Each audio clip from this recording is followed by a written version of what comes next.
Hello, hello, hello. Just my microphone. I was trying to get through. Well, I got through some of it, right? But I did some of the quest so we could do farming for cat, right? But wanted it to be mostly exploration, not just story. But then I decided to just stop here like 15 minutes ago because I thought this was a cute little screen, and that's all I wanted to say. I appreciate this. It's nice. It's adorable. Like the character just running into the traveler. Worsened slightly by the fact that the traveler's not an actual character in this game, but you know, it's still a cute moment. I like it. Sorry. Hello, hello. Does making Nilu Bloom give me 30 EM? So Nilu is From Tender Resonance, Wow, or is Nilu Bloom not considered Bloom reaction? What? No, it is a Bloom reaction. Yeah, it's a Bloom reaction. Your outfit is lovely. I mean, it is a good outfit. Thank you. To be honest, I'm not gonna pay for it still though. getting used to it. Cat in the It's Hat the gaming? weirdest True. thing. Yes, I we need remember cat. I was We need reading a hat. book at the Grand Bazaar, We need cat, hat, and I need. guess I must have fallen asleep at some So point because, that's our goal today. well, I woke up just The in goal is to case. get the Kiwawawa skin. And Sorry, in the my dream, Kiwawa skin. Someone spoke to me. They said, And first, we're gonna you're skip through the Philip story. Anyway, it's okay. Oh, blessed be the Blessed be the goddess of fate above. Omened. So we're gonna try to spam through this. Linny is literally a cat in a hat, but he's not the cat that I want in a hat. Wow, neat. So Looks like you made you short know, work of getting to know the local. Oh, so unfortunately, if the bookstore in this cut are there's no anything option to go use by, Linny. Sorry. this Also, seems Linny like the feels like place where garbage the to play. goddess of creation first made the I girls really from hate the how Linny forest. plays. She folded the pages of Hello, books Angel. into small origami animals, gave them life with her magic. Okay. Well, if I knew the dialogue was gonna last this long, I would have clicked through it before I started the stream. The Oh well. incantation. So yeah, I don't know how much story content there will be in the stream. I have no idea how long the story section is. I might Yeah. pay more attention to the story on Polearms only. Might, Yes. I was going at it. This whole because thing is making me pretty I have to do it nervous on another since account. I'm already- and who knows? At least you're optimistic. But I don't know. It's likely I'll skip through it. I'm sorry. I'll look up the story later if someone tells me it's really good and I missed out. And it's just I need to complete this on 2 different accounts. So yeah, there we go. There's the reward page unlocked at the very least. And look, there's the cat in the hat that we need to acquire. So look, yeah, it looks like we need to do some amount of progression at the Navia. And yarp, okie dokie. So we're gonna try to unlock all the things, right? That's basically the stream. it's just doing the event stream. It's not exciting. I do not expect it'll get a lot of viewers, but this is what I gotta do. And the stream is a good excuse to try to, well, I was gonna say focus, but if you followed me, you know I'm really bad at that. We'll see. that's what we'll see. Yarp. Oh yeah, and I need the cat in the hat because obviously I need the cat in the hat for a revisit of DPS Kiwawawa, DPS cat. Of course I have C6 now, which is good. Honestly, C6 is mostly like C4 and C6 Kiwawa is I keep screwing up. C4 C6 Kiwawa is good for her supportive utility more than anything else, but C6 does buff her a little bit too. So okay, so I turn in something here.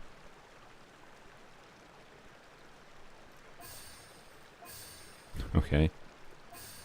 Use fantastical fabricators to obtain more figurines. Okay. I don't know if that's just an optional thing or if I have to interface with that for the quest or for the event. Probably have to. Well, I imagine that would make sense. Okay. Oh my, there's 4 parts to this quest. Oh, good God. Narration, footnotes, and an odd textual. Wait, it's not all unlocked even? Oh God. Okay. Yep. I like how the gameplay tutorial, gameplay not unlocked. Come back later. Okay. So it's a vending machine. Oh, I see. I'm assuming this currency is only used for this, right? Yeah, you can use it to obtain fairy tale figurines. Sure. They put gacha in our event. Yay. Wow. What do I get? Oh, is it teapot? Is this teapot furniture gacha? Is this what this is? We can't use in current state. Plop. There you go. Yeah, capsule gotcha. Yeah. Okay, that's cute, I guess. What was I saying? Yeah. So we need the skip. That's the goal, right? I have no idea if that will actually happen this stream or not. I might have another stream. Maybe tomorrow. Maybe Tuesday. Maybe I don't know. Wednesday is probably going to be. I don't know if I'm going to stream a YouTube doing it. It might just be a. It might actually be a Twitch stream for once. But a Zenless stream. There's Zhu Yuan coming out. I want to maybe get her. I assume you can use them in Teapot. I could be wrong. Anywho's, oh yeah, I was testing this team. I wish I had recorded it. So the idea for DPS Kiwawa this time around is I'm probably gonna do this team variant. I would actually, I kind of want to do this team variant, but with Emily in place of Raiden, because the idea would be to utilize C6 Bennett. Right, C6 Bennett can be your off-field pyro, and you just do normal attacks, right, with Emily or DPS Cat, and then have Farina for some extra Burgeon shenanigans, right? I really like the idea of doing DPS Cat with Emily, Farina Bennett here. I just don't really want to wait until Emily's banner to make the video, right? So, I don't know. It is likely that the cat will be included in some form of Emily content in the future.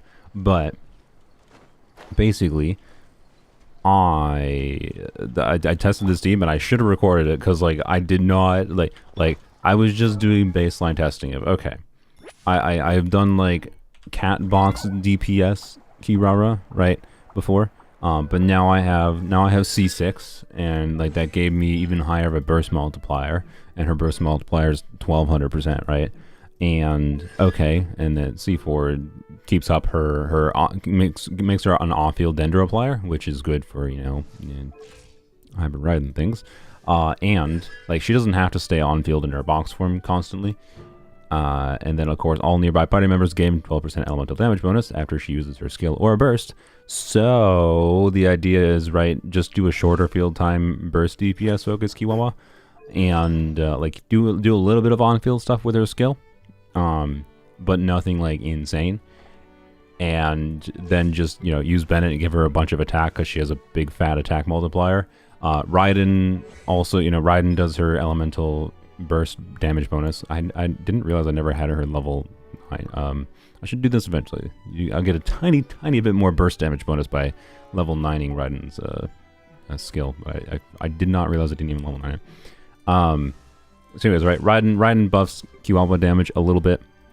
And Frida buffs, obviously Bennett buffs. So all these characters buff Kiwawa, and then I can do a slightly shorter field time Kiwawa, and then thanks to the extra off-field utility from the constellations, I can also like have a competent dendroplier for Raiden. Like it actually works really well.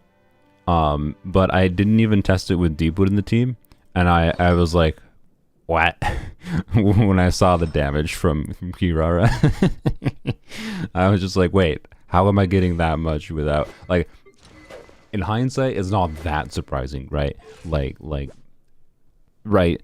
But also this ER is probably not enough to burst consistently. There's that factor too, except for Raiden is refunding energy. So I guess, I'm already distracted. I am already distracted.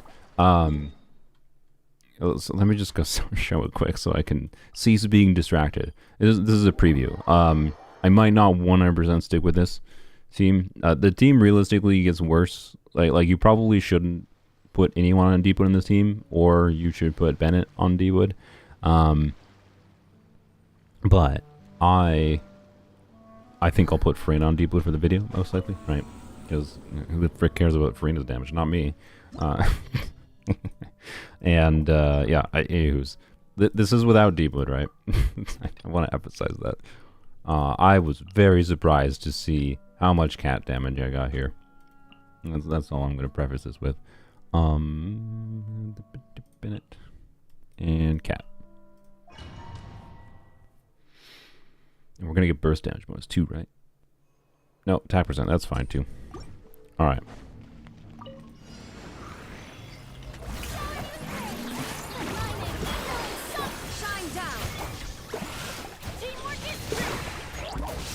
And we'll do this for a little bit. Blam, and die.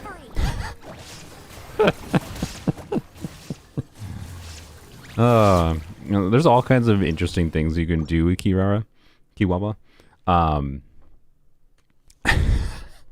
That's without deep win. But that should go up to like 250k with deep win. I did not expect that much. Like I don't know. It's not that surprising with 1000% multiplier, right? Good lord. Is there any character you don't like with Frida? It's pretty hard for me not to find a way to use Farina with a character. I don't really like Arlecchino and Farina together that much. I thought I would like it more than I did. But it's just like, it doesn't feel like there's that strong of a synergy. My Hu Tao does less on her burst. I mean, to be fair, your Hu Tao does more not on her burst than my Kiwawawa does. I'm not saying this on its own, like, does not make it like, oh, you need to build Kiwawawa, right? Like, for DPS. Like, no. So, anywho's, yeah. No Deepwood, right? Just all the damage bonus going.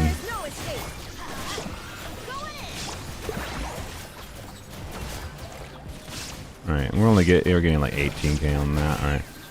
And do that, right? But yeah, there's interesting things you can do with Kiwawawa that aren't just like this kind of thing. I just like this is a different way to play DPS Kiwawawa than I focused on before. Also because, you know, more hybrid rod and like so, yeah, right. Yeah, you have off-field Dendro now. I think it's only every 4 seconds, but you see it triggered Quicken there. It's enough to keep up Quicken, and that's much better for hybrid Raiden, right? It means she's a much more compelling support, in my experience. And yeah, you have to collect the stuff around the overworld, I think, in the event area. Yeah, anyways, this is just yet another way for me to DPS Kiwawawa that I am greatly enjoying. Versus quite frankly, the way I was DPSing her before was mostly just completely meme. Wherein, like, Kiwawawa did some damage, right? I did some damage to Kiwawawa the ways I've used her before. Like, I saw satisfying numbers from her, but the whole team damage contribution was, like, the main reason the teams function was because of the non-Kiwawawa parts of the team.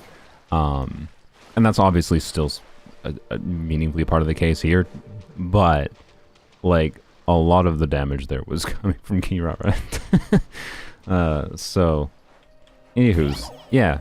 As far as Free Cat goes, I really like this character. She's got fun utility in, like, DPSing her in different ways because of the different things you can do with Dendro. She's got some nice overworld things. And she's a free character, has some defensive utility, of course, but that's her most boring utility. I do think her C4 should have probably been in her base kit, because she's a lot harder to make supportive utility out of by having 0 off-field Dendro. So, Raiden is on an EM build, but the hybrid EM build, so the like bloom damage I was getting there was not as much as I could, but in favor of doing crit-based things. So, normally in a sustained rotation, the idea would be to burst on Raiden, right? And bursting on Raiden would refund the cat's energy. Yeah, I really like the idea of playing this team with Emily as well instead of Raiden. Doing some burning shenanigans and see if I can get some burgeons on the cat as well. Will that work that well? Especially when I'm not building her for EM in this case. Like, she has a little bit of EM and substats, but yeah. Anywho's. Is it better for Nuvi, Baiju, or Kiwawawa? Almost assuredly Baiju. Kiwawawa might compete at C4. Might, but just Baiju is the easier it's the easier recommendation. Why is there no quest marker? please consider fixing my account. I've already filled out the form. Yeah, I mean, I'm at the point now where I've done, I think, the main obvious core things I wanted to do for the account fixing. Wherein like I did a AR45 account, wherein that's like, or 46 is whatever it was. Right, an account that had just unlocked 5-star artifacts. That one I did a little while ago. I did an AR60 account, and I did a... then, of course, yeah, today, I released the AR39, and the reason I want to do that was a pre-5-star artifact account, right? Those are the main like lists of ideas I had for accounts I knew I wanted to do.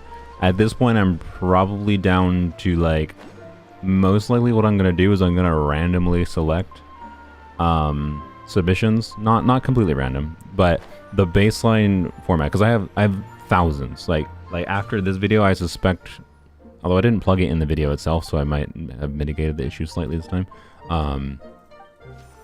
Hopefully I don't need that tutorial. Oh, this is this. Yeah, that's why. Okay, that's fine. But yeah, the account fixing stuff, right? I think... What was I saying? Sorry, I'm having a stroke. Oh wait. I think my process moving forward is going to be something like pseudo-random in that because I have so many submissions at this point, right? Unless I happen to see a particular submission, someone contacts me or whatever, like you can message me if you want. I'm not going to guarantee I'm going to respond to you. But messaging me won't hurt, and like whatever account information you can give me about your account that I think could make for a good video idea. I do have some other ideas for like formats for account fixing videos. That means I'd be looking out for some accounts in particular, because I think it would make for an interesting format for that video. But I'm getting close to the point, all right, of just kind of randomly selecting one of my several thousand submissions, and right, as long as the account looks like there is something interesting about it, like if you're literally just submitting, be like, farm for me. No, sorry, right? But I'm not just gonna log into your account and farm for several weeks for you. That's what some people seem to think I'm doing for some reason, even though it's never been what I've done in these videos, to any meaningful extent, at least. So. Anywho's, there we go.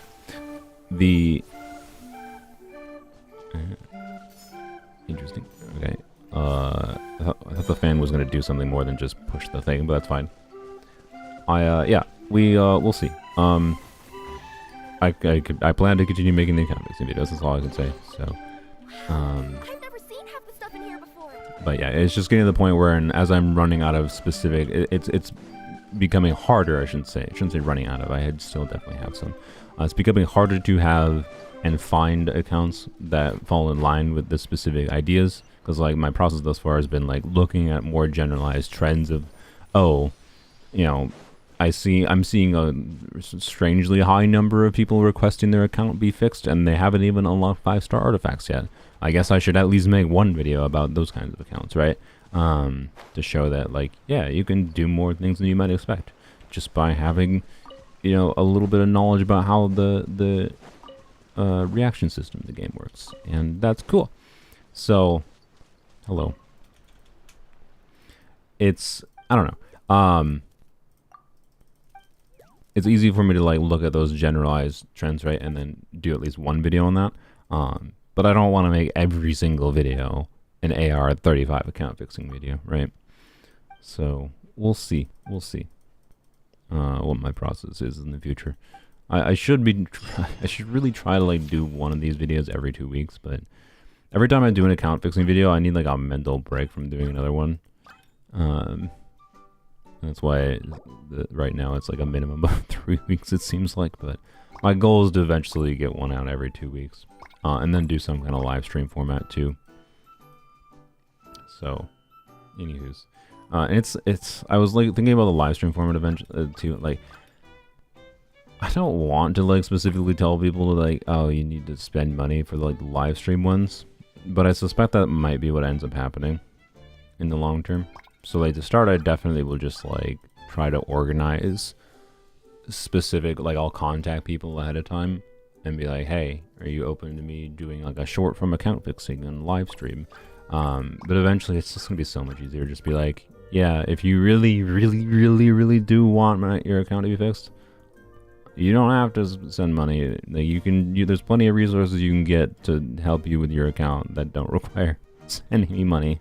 But like, if someone sends me money, I'm not gonna tell them, no, I'm not gonna fix your account after they send me some money during a live stream to fix their account. And to be clear, like, I've not charged anyone for doing the account fixing videos. One of the account fixings was from one, I think Len, if I recall. Randomly was like, here's a bunch of money, please fix my account. And I was like, okay, sure, I guess. But like, I didn't tell them they have to do that, right? I didn't charge for it. Anywho's, am I secretly a cat? Yes. What am I doing? Is this just one of the event things I see? Okay, this is just, yeah, I see. So it just didn't let me do it because quest, whatever. Do not spend 100 euros. It's dumb. But Len, it was definitely worth it, right? So anywho's, I don't know. Like, I don't want to charge people for the service, is my point. But at the same time, it might be the only like reasonable way for me to figure out a method of dealing with the fact that a lot of people want me to fix their account. For the individuals that really want me to specifically fix their account. Versus, you know, versus what my goal for the series is like showing some baseline of things that's entertaining in some format, but also allows for individuals that have like similar-ish states in their account to learn from it, right? That's it. Have you tried getting Kiwawawa's echo yet? Her what? What are you talking about? Her echo? Does she have a Jue? What does that mean? Yoink.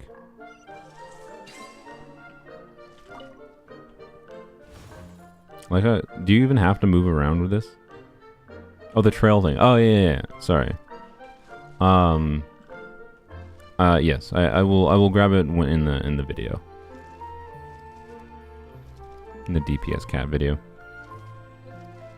Yeah, I want to emphasize, don't send me money for account fixing. I'm not right now intending to charge for it at all in any structured manner.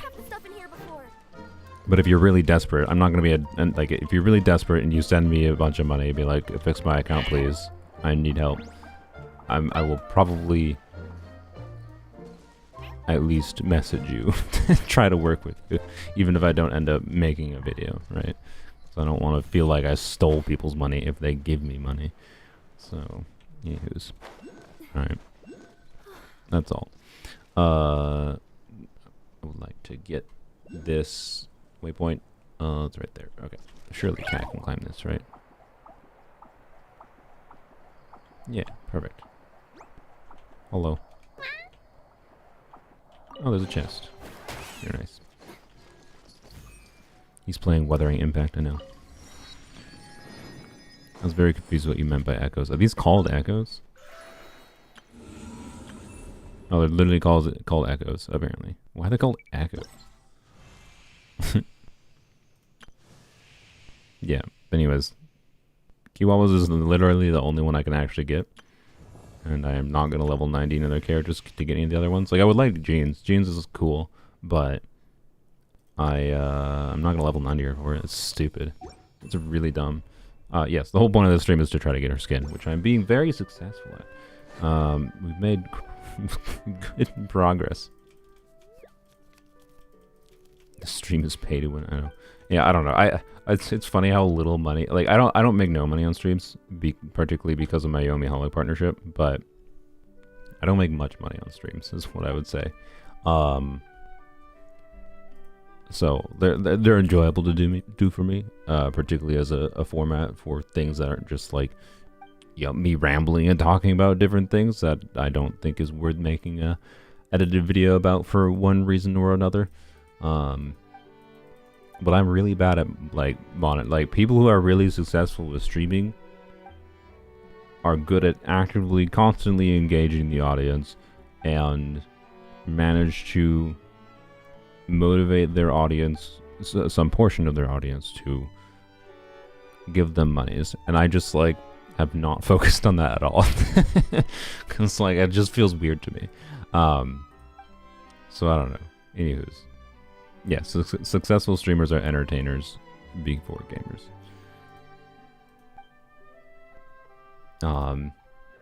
Hello, and Chi to 90. Whenever theater resets, are guaranteed to grab her Echo because I have her F10. What is F10?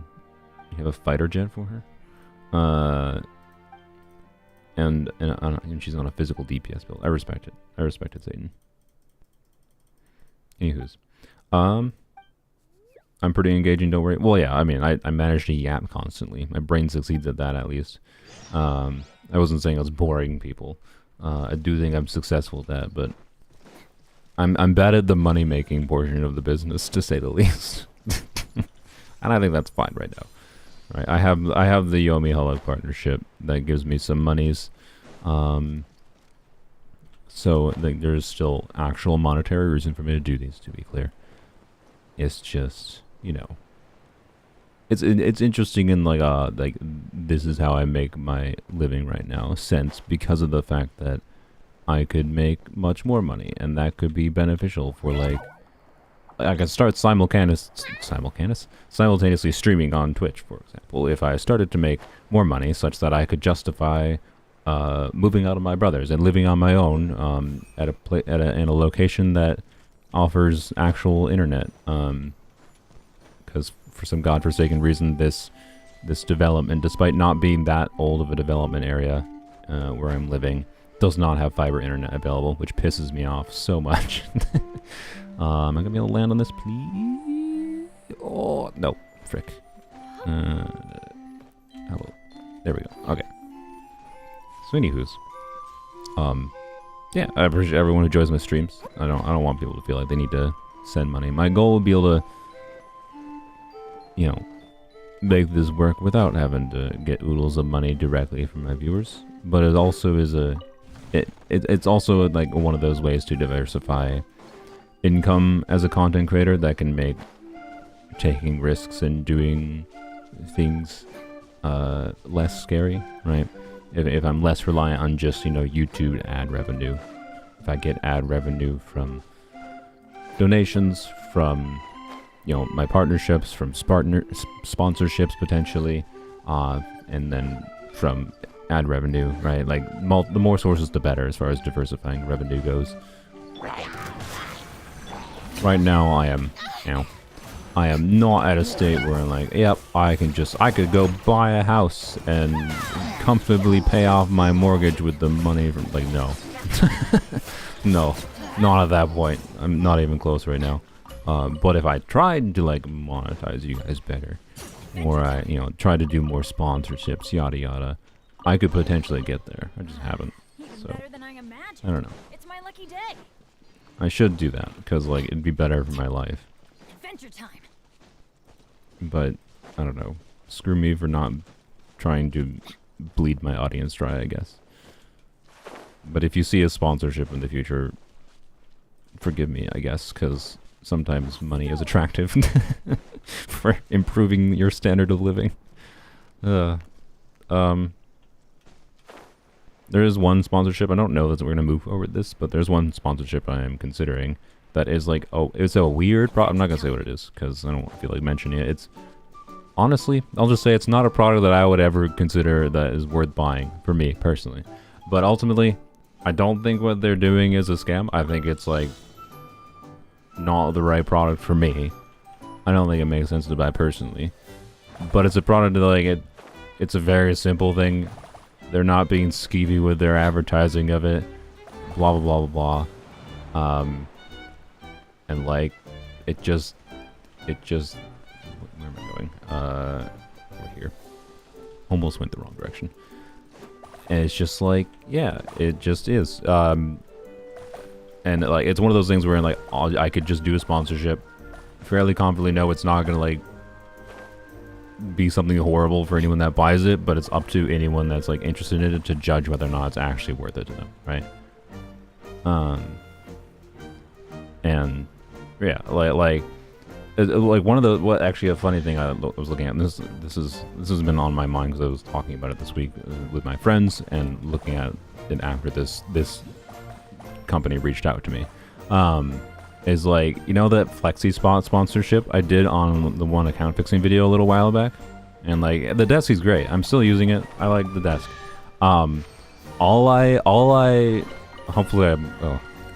Surely Flexi Spot will never watch this. He'll never like punish me with this, right?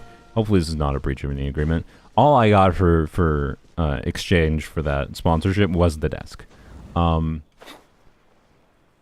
hindsight, I should have just like, because of that, I should have not done that sponsorship on a video that I knew was going to perform well. But not only did that video perform well, I think it's the best performing video on my entire channel, if I recall. And all I got payment wise for it was the desk. And like the desk was good. I needed a new desk actually. Off we go. But if I had like charged them from what I understand is a low amount of like money, I would have made several $1,000s from the sponsorship. Oops. And instead all I got was like a $500 desk. And it's a nice $500 desk. I'm glad I got a $500 desk from it. It was not that much work for me to get a thing that was useful to me. That was why I did it. Flexi Spot was chill to work with. I would work with them again. But in hindsight, definitely a mistake not to be like, yeah, I'm down to get the desk, and I appreciate that as part of the payment for the sponsorship, but I need some kind of recurring, like, you pay me based on like how many views the video gets, because like it's got a lot of views, and they did not give me much for how much they have probably gotten out of it, from what I understand, at least, based on what is normally the going rate for sponsorships. Have you considered a Patreon? I mean, I have my Ko-Fi plugged in, I think, most of my video descriptions. What's this? Wait. So, you know, it's there if people want to, like, donate. But I've never... I don't know, man. It's... The problem is, like, you might underestimate how much work it is to, like... It's the same thing as, like, YouTube memberships, Ko-Fi, Patreon. It's all the same thing, right? Where, like, yeah, I can set up these systems of like, hey, thanks for giving me some additional money. Here's some like rewards of like whatever I set up, right? Like whether it be like let's say exclusive streams for members or patrons or whatever, right? Well, then I have to like factor in time in my week, even if it's like every other week. I have to factor in time. Like it is some amount of work to like plan around, configure, do that, right? For these members specifically, versus what I prefer right now, which is just focusing on making more content that is accessible to everyone, right? And not worrying about getting more money out of my most loyal viewers. Like, I don't know. It's one of those things, like, I think it makes most sense to do that in the long term, right? So, anywho's.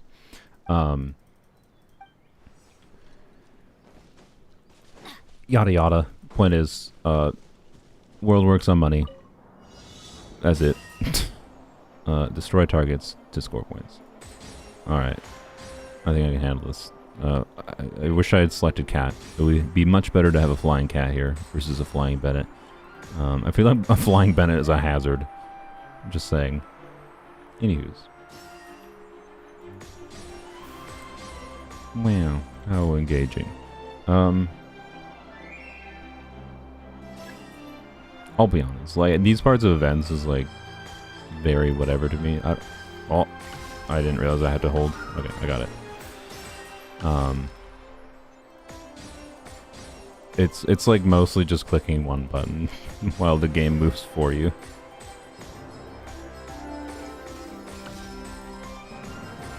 What? Am I not supposed to hold? It said hold, right? Am I just... Or was it right click? It was probably... Oh, it was right click. That's why. Oops. It's fine. I don't know. These are completely fine. They're mostly just like enjoy the vibe type sequences, which is better if you do this, I suppose. These are actually a lot better now that none of this exists.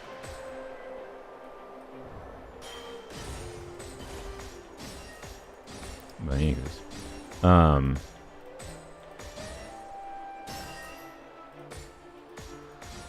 like, way better. Like Jesus Christ, the UI ruins these a little bit. Now that we know that. Anywho's,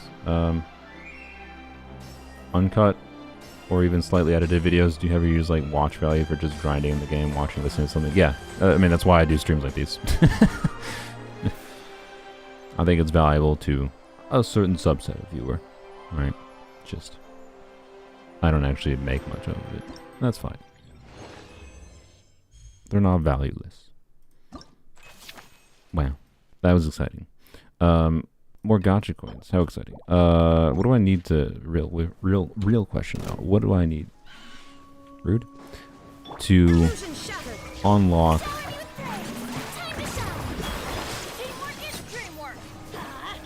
I see. That was a waste. What do I need to unlock the skin? What is it? What does it take? Summer gifts. We need... okay, so the free... Wait, what? Oh, you need different currency for each one. So you get Kiwawawawa herself after fabricating a bunch? Oh, yeah, after gambling 60 times. Okay, cool. And the more important one, you just collect papers, which I have 32 papers so far. Do you just get these from exploration then? Or do you get them from anything else? Chests give you the papers? Okay, so yeah, you just get these from exploration, I'm assuming. Yes, cool. Okay, so yeah, exploration is definitely my focus. I'll try to get all the rewards, to be clear. But, anywho's, yeah, no, that's fine. Wait, what is this thing?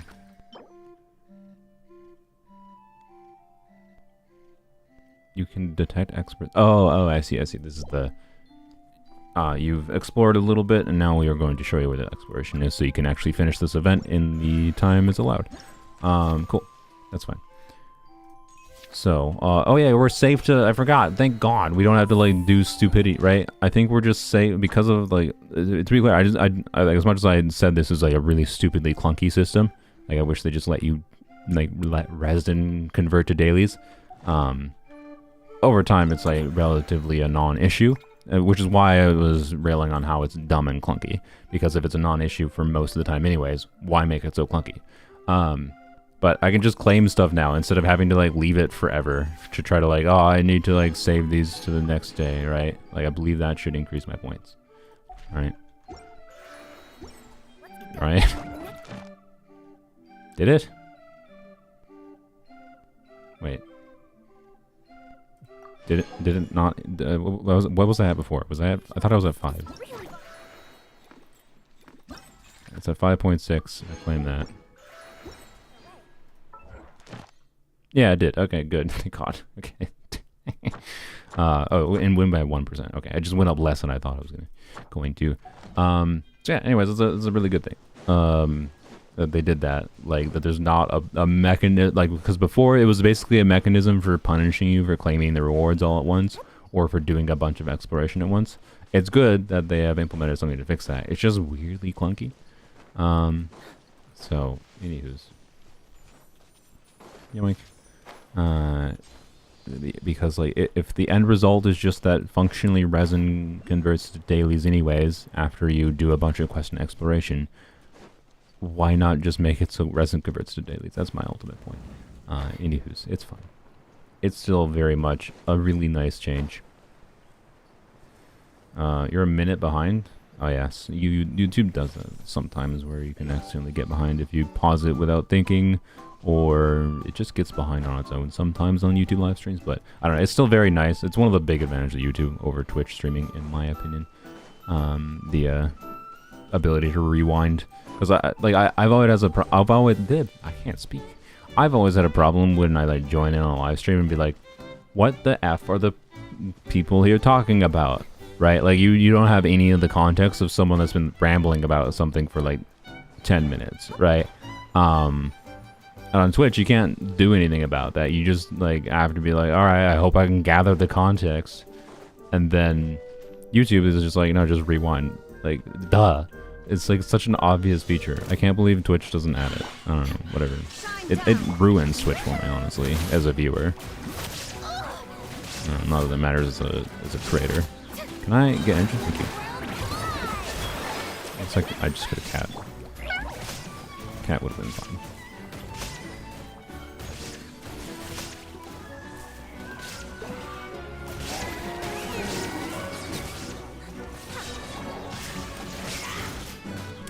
I'm getting close to not living.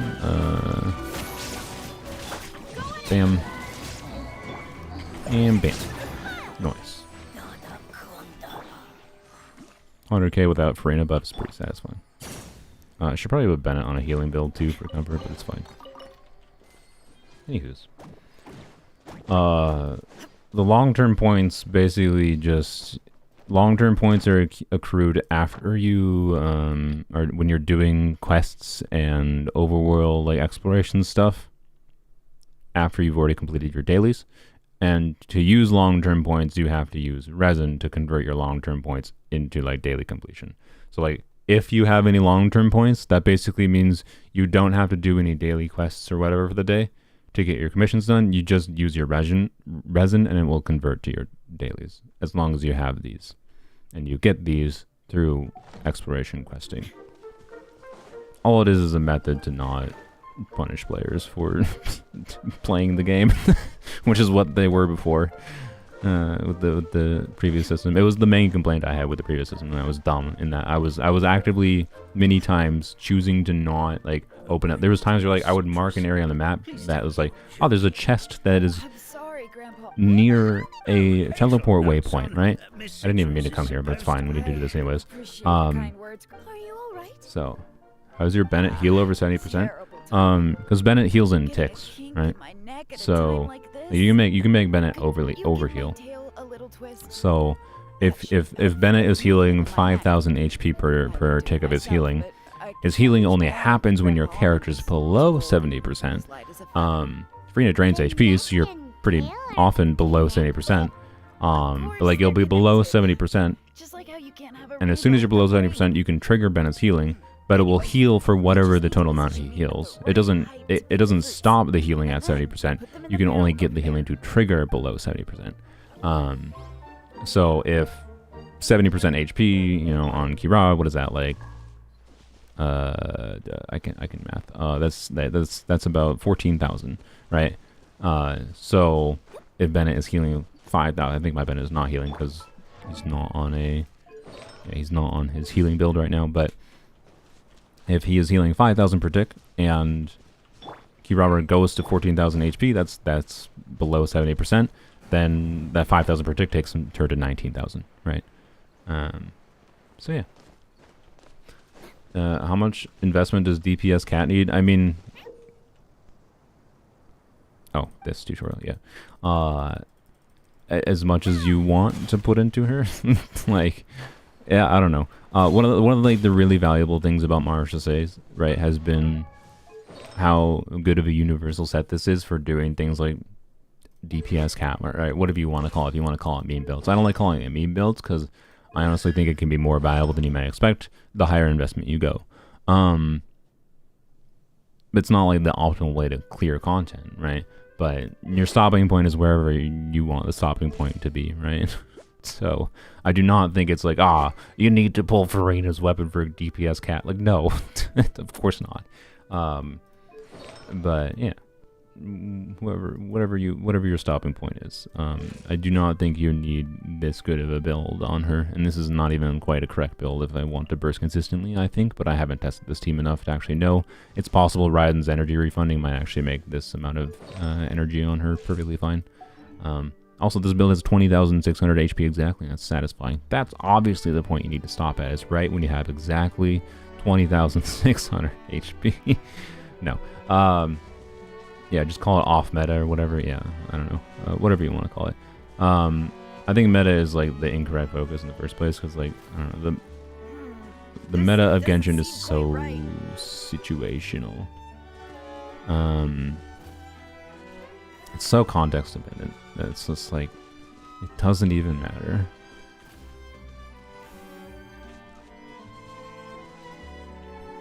It only matters in the context of like the characters that are likely to enable you to have more strong teams, in my opinion. Perfect. In order to, if your goal is just clearing the abyss and having strong options for like clearing the content, and you right, it depends what your goal is. If you want to like just have fun with the game mechanics, I don't think it's necessary at all to care much. Zypho's good in Kirara. It matches her new outfit so well. To the next location. Dendro units themselves rarely have a reason to be built for EM. What is the context that it would make sense?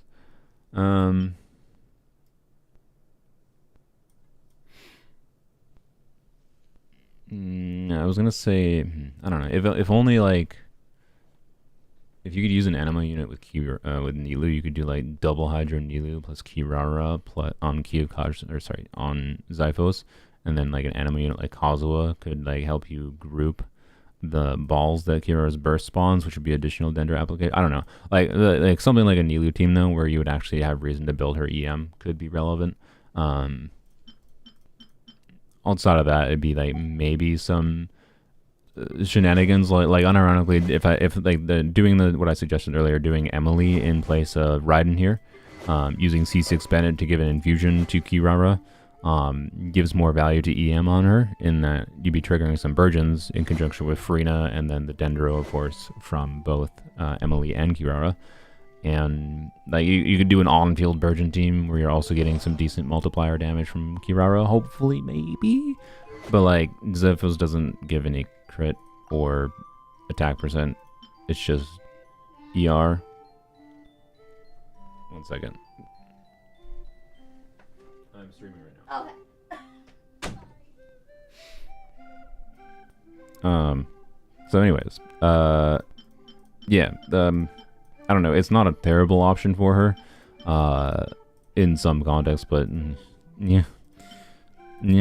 What is the, like, for supportive utility, realistically, it's probably, like, I forgot about the Sack Sword interaction.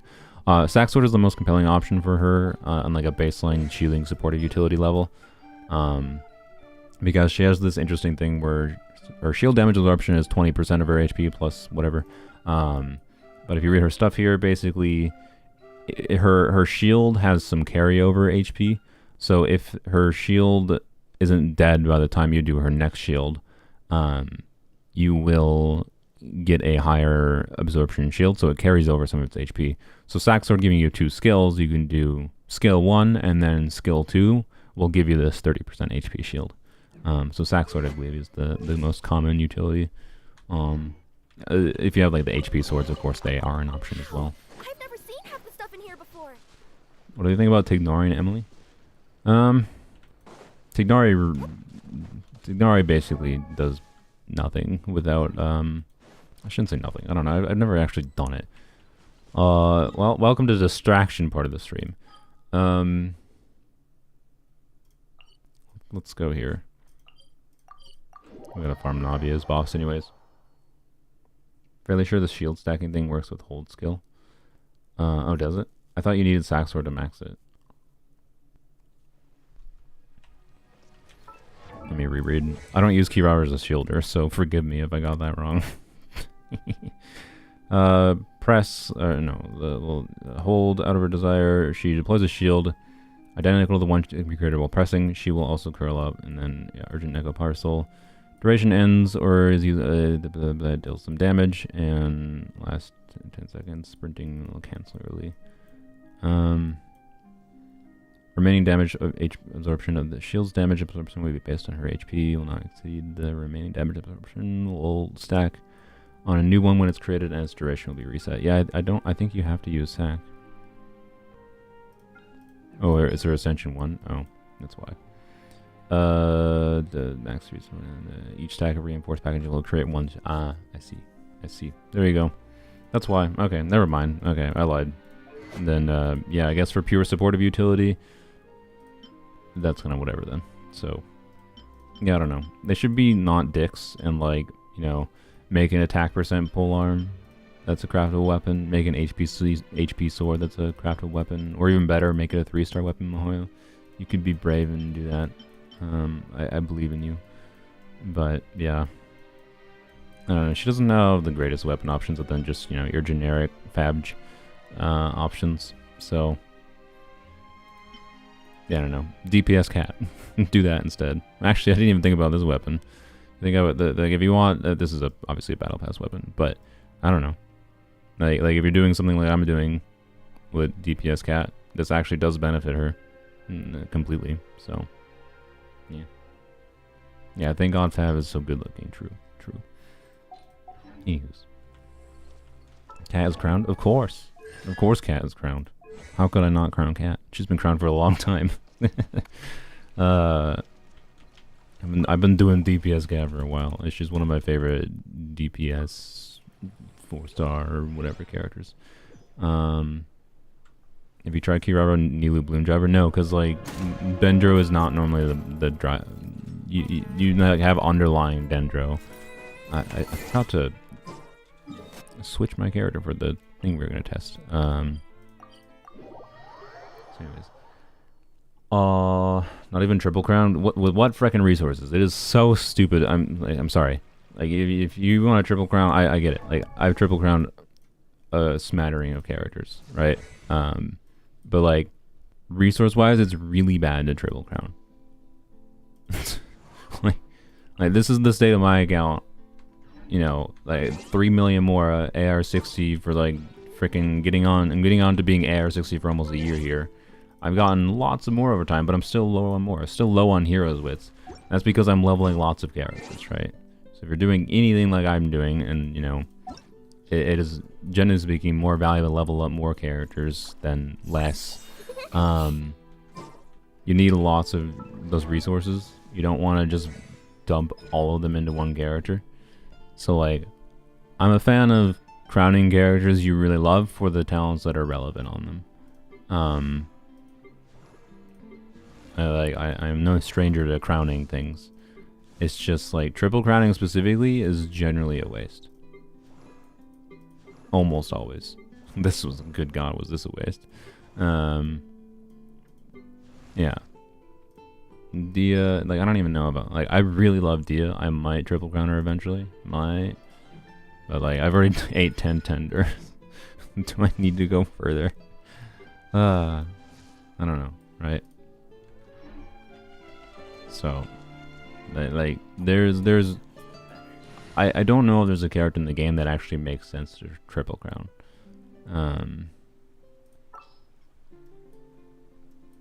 But, you know, do whatever you want, to be clear. Just be aware that that you are sacrificing resources that could be put into other characters, and putting resources into other characters can benefit the character you like, right? Right? Like Bennett should be crowned before you even bother doing something as meme as crowning her normal attack, right? That's kind of what I'm saying. That's really all. Alhaitham. Alhaitham's normal attack damage, like his normal attack talent, the damage coming from his normal attacks is largely like the spread multiplier. Like the way that the spread reaction works, it's just an additive bonus. His base multipliers hardly matter at all for his normal attack talent. Navia, no, not really. Her normal attack talent doesn't matter that much. Neither does her burst.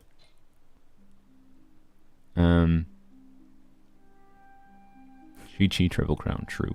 What was I testing? Oh yeah. We're gonna test Bennett. So the idea, right? Like I'll lead the way.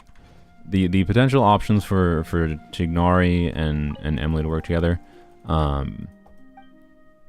is notable in that like you still want some Electro. So in a circumstance where you can have decent spread uptime and have some burning, right? So let's try doing something like this.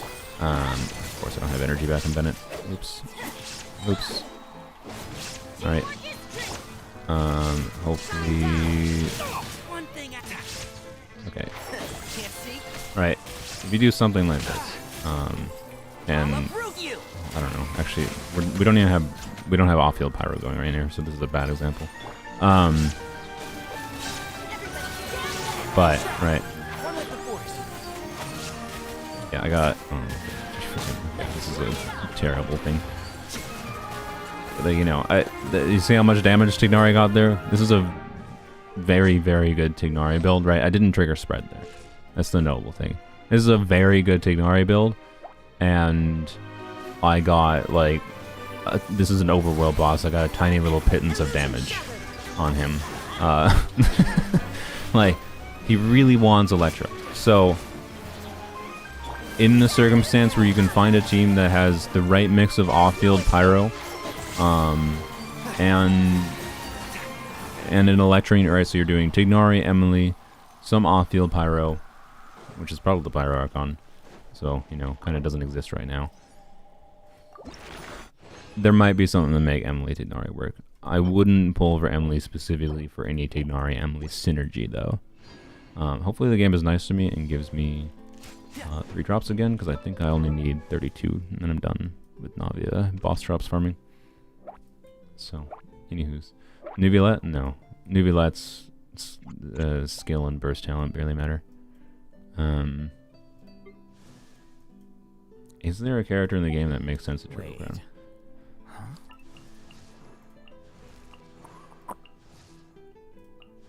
No, no, no, no, no, no, no, nope, nope, no, no, no, no. I mean, yes, but no. Yes is a joke, because, like, I like Candace. But I drop a triple crowner on my Minik. I'm not triple crowning her on this account. No.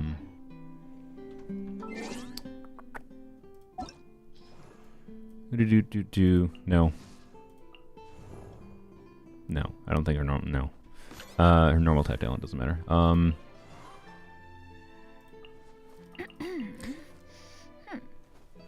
Funnily enough,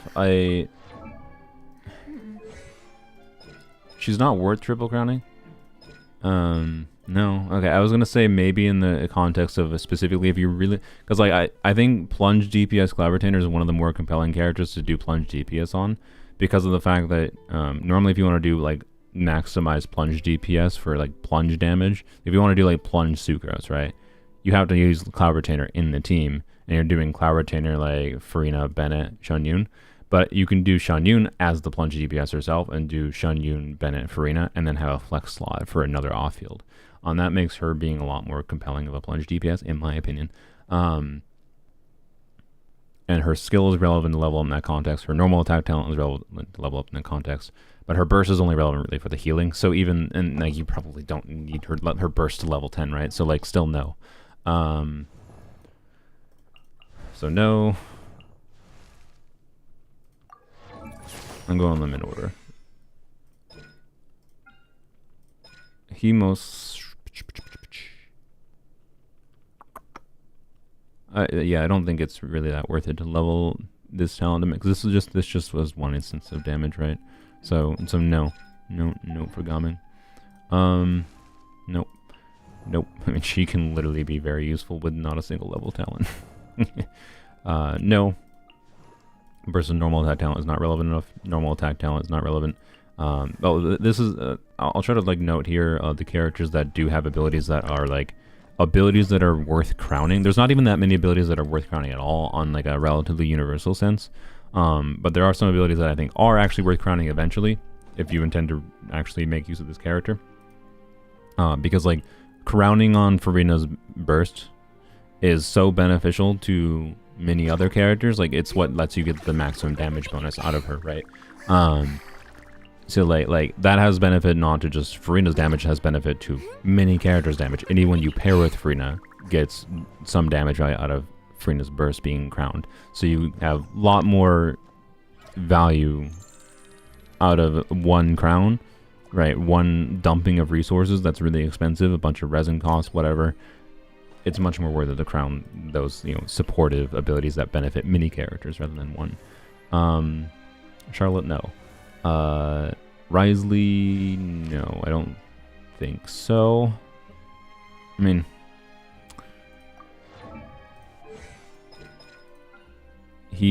it's I don't know. If you really like Risley, he actually might be one of the ones, like, you use a mix of all of his stuff to get him to be good. By no means does he need triple crowning, but if you really like Risley, it is potentially something that, like, the way his damage contribution is, I don't know. I think this probably makes the least sense to crown, most likely. But Kave, no. No, burst and skill are not relevant enough for his damage contribution. Fremine. It's probably going to be 4 stars that realistically are the ones that actually worth it, because 4 stars have a lower, like, baseline damage output that you get more relative value from trying to max them out if your goal is to make them feel good, right? Like, you'll see more, you'll feel it more. Like, you know, crowning your Arlecchino's normal attack talent, right, is like, yeah, you'll notice the damage increase potentially, but did you need to crown Arlecchino's normal attack talent to clear content with Arlecchino? Probably not. But getting that last minor percentage point of increase from the likes of Fremine maybe was relevant. So in Fremine's case, I don't think it's actually that relevant to triple crown him though still, because, like, the only thing that would increase is his burst multiplier here, which is just the one instance of damage when you activate his burst. But double crowning him probably makes sense. But I don't know. You probably wouldn't notice the value of the crown and the burst. I think Lenny is also a no. He's kind of a similar to Risley situation though, where it's not necessarily pointless. I hate characters, by the way, that have an overly high need to level into 3 talents.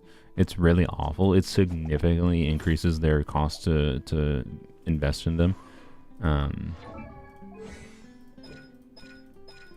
know C6 Lynette potentially wants multiple abilities crowned, depending on how you're using her. C6 Lynette is going to be more reliant on C6 Farza more than anything else, though. So, like, you know, yeah. His burst is good but not necessary. You're talking about Linny and, like, Rio? Yeah, I agree. If you're talking about Fremine, yes, I also agree. Like, I don't think it's worth it to level them, but, like, the way their damage contribution is balanced, like, it has more relative value to make slightly more sense to actually level up. Like, what I'm actually doing is just judging whether or not characters have all 3 talents are worth leveling or not. That's really basically what I'm actually judging. No.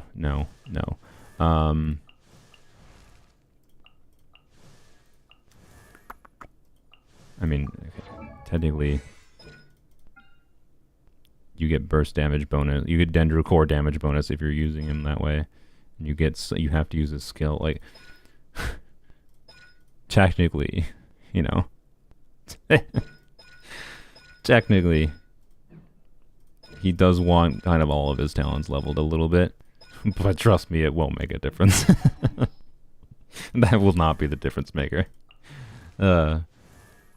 So is it actually worth it? No, but it could make sense slightly. No. You don't level his normal attack talent. Again, obviously things when you're talking about doing meme builds and whatever go out the window when you're trying to abuse shenanigans, etc., etc. No. Again, no, because, like, the way that spread works is, like, you just don't need his normal attack multiplier leveled up meaningfully to get the vast majority of the value from his normal attack damage contribution. No. He's kind of a Risley situation. I mean, literally a Risley situation again, actually. His kit works extraordinarily similar to Risley, just Animo edition. So, kind of, yes, if you really want to make the most of him. Again, not that it's worth it, because, like, you won't see that much individual value from the resources put into it. But all of his talents have some amount of enough relevance that it technically can make sense. Probably not, but if you're DPSing Farazan, I respect it more than triple crowning Wander. But I'm a bit of a Wander hater, so, you know.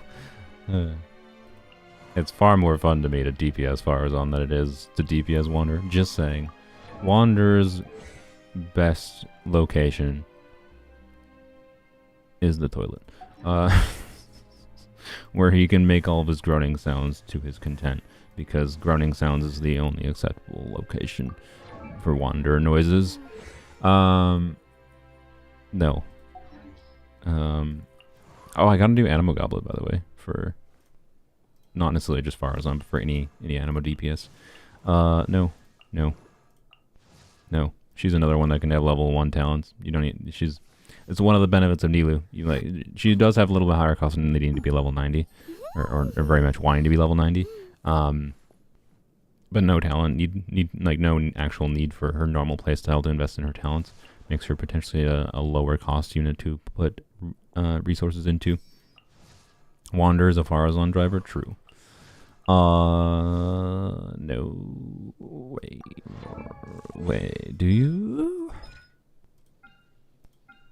No, I think his burst override. Yeah, I almost forgot, yeah. His burst overrides his normal attack multipliers, I couldn't remember. I think I would know that, considering polearms only, but it's a situation of I can't really use him much, because he just feels clunk. But Emily will save him on polearms only, hopefully. Already mentioned Candace. I mean, look, if you're DPSing Candace, maybe? But, like, you know, kind of, yes. She is a situation where if you are DPSing her, all of her talents matter. But again, that's in meme territory things. I don't think there's actually a character that makes sense. It's only in the context, right, of like, you just really love a character, right? But if you're someone like me who really likes a lot of characters, like I like a lot of the characters. I really like playing a lot of different characters in this game. But that means I can't triple crown every character I really like, because I really like too many characters. And I'm assuming if you're playing a gacha game and getting value out of pulling for different characters, you also probably like different characters. And in that context, it really doesn't make sense to triple crown very often at all. So, Dory, no. Tignari, no. You know. If you're doing plunge, his normal attack talent can actually matter. So kind of. Like I would like to. I should do Hazo stuff. I mean, actually, I don't even like level 70 Hazo is more than functional. I should do Hazo stuff again. He's fun.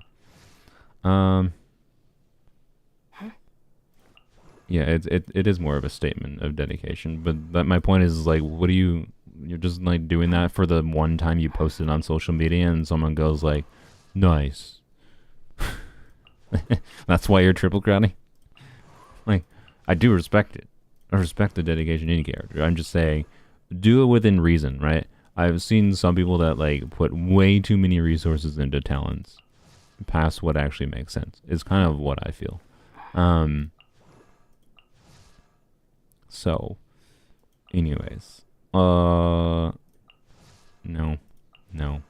wait, no, I don't think so. I don't think your normal attack talent matters, right? I think it just comes from the skill multiplier. I think, yeah. Also, his burst isn't that relevant to level 10. I don't see what else I'd be putting your resources into.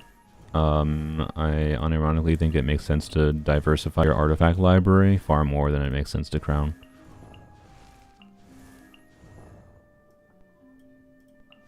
Like, crowning, to make crowning worthwhile, you have to, like, spend a lot of resources not just in the talent domain, but also in, like, the Mora domain, if you're also leveling a bunch of different characters, right? Ito? No, Mushi is not that relevant. Why don't I have Ito? Because he's cringe and was designed around Mono Geo. Like, what I think is cringe is not his personality. It's the fact that they designed him around Mono Geo. And the only other interesting utility he has is like Ito Plunge with Shanyun. But I'd rather play other Geo characters. Sorry. Yeah. Like I'm not. I don't know. I also don't like his combo. I don't like his playstyle. So it just isn't in line with what I enjoy. Sorry. And I think Mono Geo is a dumb like I think Zajeff's take, one of Zajeff's stupider takes, in my opinion, is that he thinks Geo's identity is Mono Geo. I think that's stupid. Just like really dumb. Like no. Specific Geo unit's identity is Mono Geo. Geo's entire identity shouldn't be Mono Geo. Like yeah, Geo Plunge lol exactly. Like that's the only new thing that has come from him. So, anywho's, it's fine if specific characters have inclination towards Mono Geo. I just don't think the whole element should be pigeonholed towards that. That was his take basically when Navi released. He was like, this is a Geo unit that doesn't fit the archetypes for existing Geo units. It's a Geo unit that doesn't do Mono Geo. So? So? Oh, frick me. Yeah, I don't think there's a character in the game that actually makes sense to Triple Crown. On like like their talents are so worthwhile. Like each one of their talents are so relevant, and this is a good thing. It means they've balanced characters decently well. Like their talents are so relevant that you need to Triple Crown them to get value out of them. I don't think there's a single character in the game that actually makes sense. Which is where it should be, right? It should be in we want the state of the game wherein the only time it really makes sense to Triple Crown is just because you really like the character. That's a good thing, right? Because that means we can save our resources for doing other things. So, anywho's. No, I wished for Venti once and I lost a 50-50 and I was like, oh well. I mean, Mihoyo released the actual Anemo Archon relatively shortly after releasing the Anemo Archon. So, I don't know. Blame Mihoyo for making the character that actually does... This is the character in the game that actually plays to the strengths of what Anemo is relevant for. This character is grouping the character. What about Yai? Not really. Her normal talent isn't that relevant. Like, I triple crowned her burst, sure, but like, these multipliers themselves aren't that relevant. So, Lisa's pretty good. She gets a fat charge attack multiplier and gets 70k charge attack on a skill. I mean, sure, again, but I'm sorry, Lisa. I'm sorry, Sylvian, but you're talking about DPS Lisa. Like yes, again, if you really love a character, like that's I don't know, that's a good thing. I think it's a really good thing that I can't think of a single character that actually would make sense to Triple Crown. So, you know, like it's really annoying if they had done that, because that means it just artificially inflates the number of resources necessary for character. How did I get on this topic of conversation? I don't remember. What's the most underrated character? All expenses paid travel? Count me in.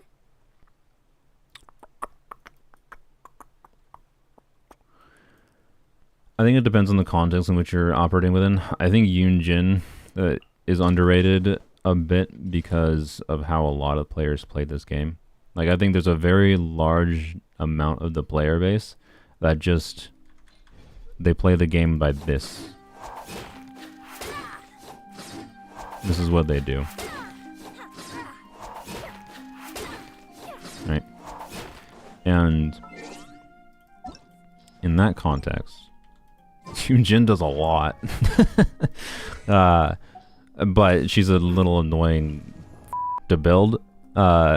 So, like, not recommended by any means. Like, she's awful. I really wish that, like, this character could have been a really, really cool addition to the game if they made her just be able to be used solo Geo with, like, 180 ER, right? And then, bam. But instead, Mihoyo decided to Mihoyo, right? So, does she get better with the defense percent polearm in Natlan? Because she's kind of one of the units, like, you want Fav on her, and you really want to trigger fab on her to make her energy needs not be awful, like having an R5 fab with like 30 crit rate is usually enough to make sure she can feel pretty usable. The defense percent polearm has the benefit of like you switch to an ER timepiece. Right, the theoretical ideal would be ER timepiece with defense percent substats. Something like, I mean, that doesn't even have that much defense, but like imagine like 20% defense, right? Or higher in substats on an ER timepiece on her. And then you don't need to like the benefit of not fab, right, on her is you don't build crit. Instead you just need to prioritize ER and like def and substats. So you do ER, def percent, and then the new def percent polearm. I don't know if that makes her better. It might. It's her ER needs are still gonna be bad. Yeah, I don't know. They really needed to like Yoonjin could have been. I don't think she's the most underrated character. I think for certain ways certain players play the game, she is underrated, except those players are the ones that don't invest meaningfully into their characters to get to the point of Yoonjin being usable. So therefore, I would say she does not qualify as being underrated, because the players where she could be underrated for are the players who will never use her, because she's impossible to use for them. So, oh, I just lost my audio. 1 second. So the actual most underrated character, I do think Dia, I saw someone mention Dia, is underrated as far as like using her in like the non-heated Dia combo, right? Using her for the interruption resistance and pyro application off field. I think she has potential. Like Burgeon Dia is not amazing, but it can be very compelling early game. Like if you get a Dia early game, she's a character that should feel valuable to you for quite a long time, right? Like Burgeon Dia is more than usable in any overworld situation, essentially.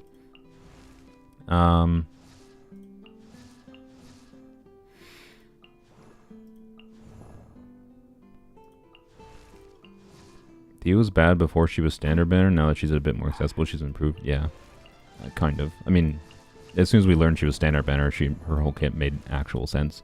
Mihoyo making her animations really be flashy and like she feels like she should be a carry in some ways, but she's not a carry, right? She can be a carry. It's one of her modal utility things, but I don't know. I really actually like how they designed Dia. I think she's one of the coolest characters in the game as far as her kit design goes.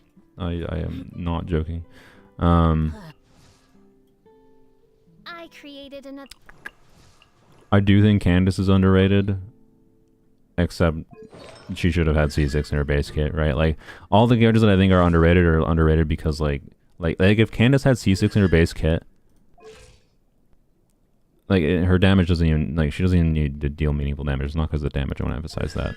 Just the extra Hydra application.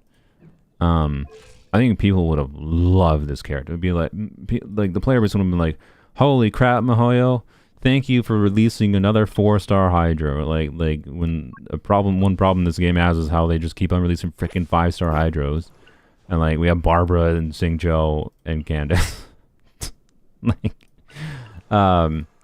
like she was never going to compete with Xingqiu, right? But if she had her C6 in her base kit, she would have had enough Hydra application that she would have been valuable as a C0 4-star that could have been functional. Like very, very functional in many ways. I've been able to use her as a compelling Hydra unit for polearms only for a long time. Like, very rarely has the main problem been like, I needed more Hydro. Like, it would be nice to have more Hydro to make certain things easier, like clearing Lecter shields or whatever, but it hasn't been necessary.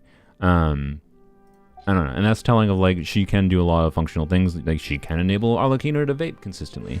Like she doesn't do 0 Hydro, but like her C6 is pretty important for the more generalized context of making her useful. So I think people undervalue Candace and the potential that she has, not just with infusion shenanigans, but just as a generic Hydro infusing support that has some normal attack buffing. I'm hoping, by the way, I don't know if this will work. There might actually be some synergy with Candace and Mualani in that lane. because Mulaney is normal attack DPS with bonker multipliers. Like, she's made to vape. Mulaney is made to apply not much hydro. So like a non-C, like it actually, C6 Candace might actually be bad for Mulaney, funnily enough.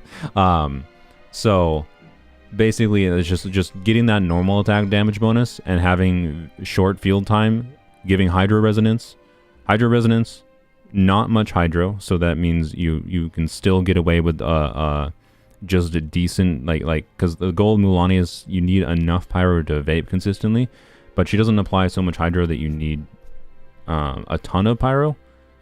So like the question is whether or not there's a team where we can use Candace to give Hydro Resonance, normal attack damage bonus, and not apply extra Hydro, like enough extra Hydro that it prevents Mulaney herself from getting vapes. That's the idea. Mulaney doesn't apply much Hydro. Isn't she a Catalyst? No. I mean, she's a Catalyst, but you aren't constantly applying Hydro with her. Just because the character's a Catalyst doesn't mean they're pooping Hydro everywhere. Do not think about Mulaney from the concept of, like, she applies Hydro like most Hydro supports do. She's not a Hydra in that context. She's a hyper carry, basically. A hyper carry in that, like, she is the character you design the team around doing the vast majority of the damage. She's yeah. Do not think about her like from a normal Hydro context as far as like a Hydro unit that enables other reactions to happen. She is a character who you are configuring the team around her, then using her big multiplier to trigger a big vaporize. Yeah, she's a forward vape carry, but not everyone knows that. I was just trying to describe that in a different way. So when will Arlecchino rerun? Why would I know this? But if you want my guess, probably around the Pyro Archon's banner. I would be surprised if she doesn't rerun either the patch before or during the patch of the Pyro Archon. That's my guess. But anyways, like Candace would be like if Candace's C6 was in her base kit, and the community still thought the things they currently think about her, I would say Candace for sure is the most underrated character. She still might be the most underrated character because of how she can be useful for her C6, but I don't know. It really sucks what they did Candace's kit. Just Super Mario 4-star experience, I think. But, like, man, if this was her base kit, I really think people would appreciate her as a Hydro 4-star option that was useful in a number of different ways. But instead, Mihoyo gonna Mihoyo. Can I fix your account? Submit to the form. I thought about it earlier. I will probably have, like, but there's thousands of submissions in the forum, my guy. Or gal. Guy in Minnesota, at least, is a fairly gender neutral term, but no, it's not with some people. Yeah, Candace is kind of Yunjin, but better, yes. I mean, Yunjin does more normal attack buffing for certain characters, but it depends. For characters with really high scaling, Candace's normal attack buff is much more relevant, and Candace is also a much more relevant element than Yunjin. So, anywho's,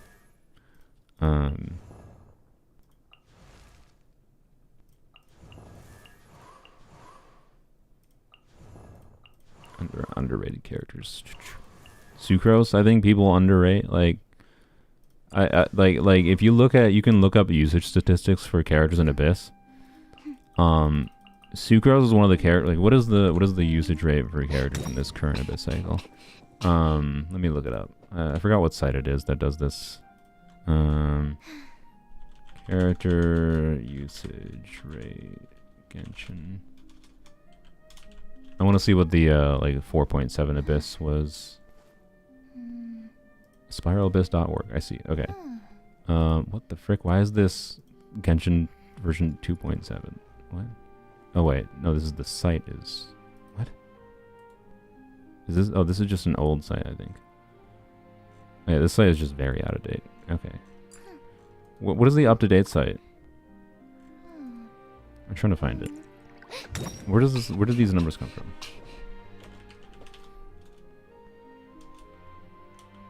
Spiral Abyss statistics. Akasha database, is this it? Oh, my YouTube chat broke. That would explain part of the problem. 4.6 second period. I don't want second period. I want 4.7.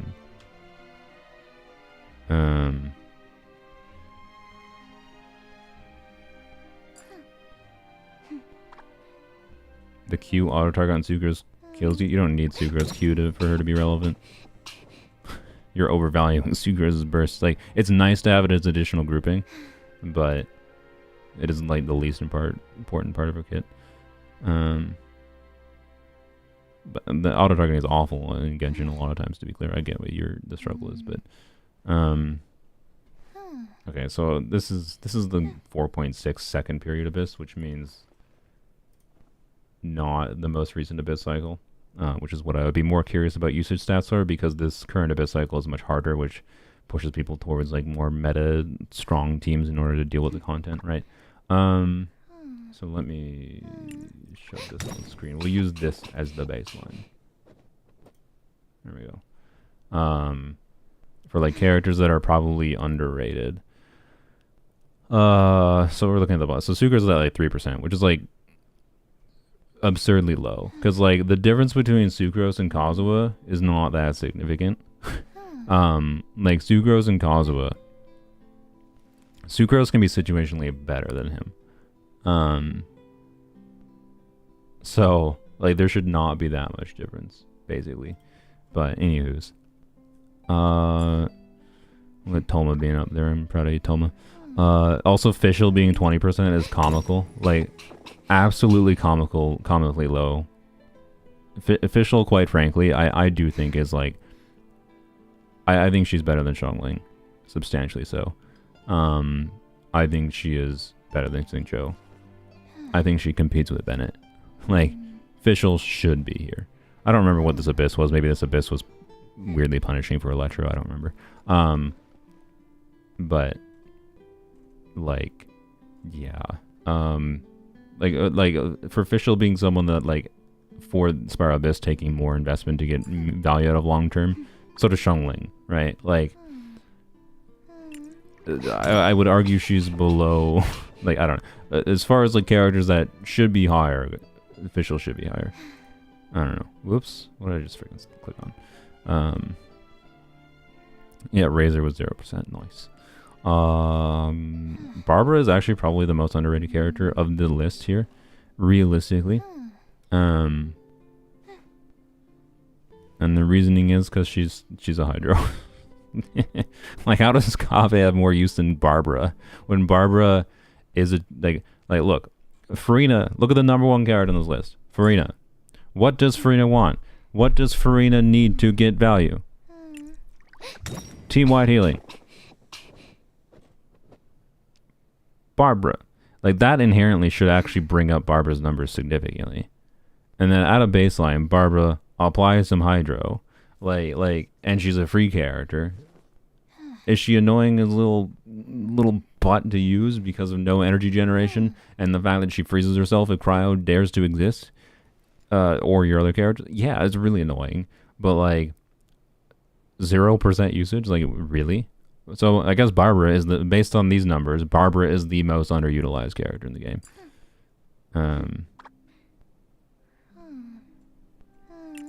That's my current guess. Like, it's actually kind of crazy that she's that low. I don't know. Anyways, but yeah, the only other crazy thing here is like Fischl being this low. Oh, God freaking, good lord. Unless this abyss was weirdly punishing. I don't remember. This is just like the other keynote. I don't remember that much specific about it. I have to go look at it. I don't remember it being that interesting.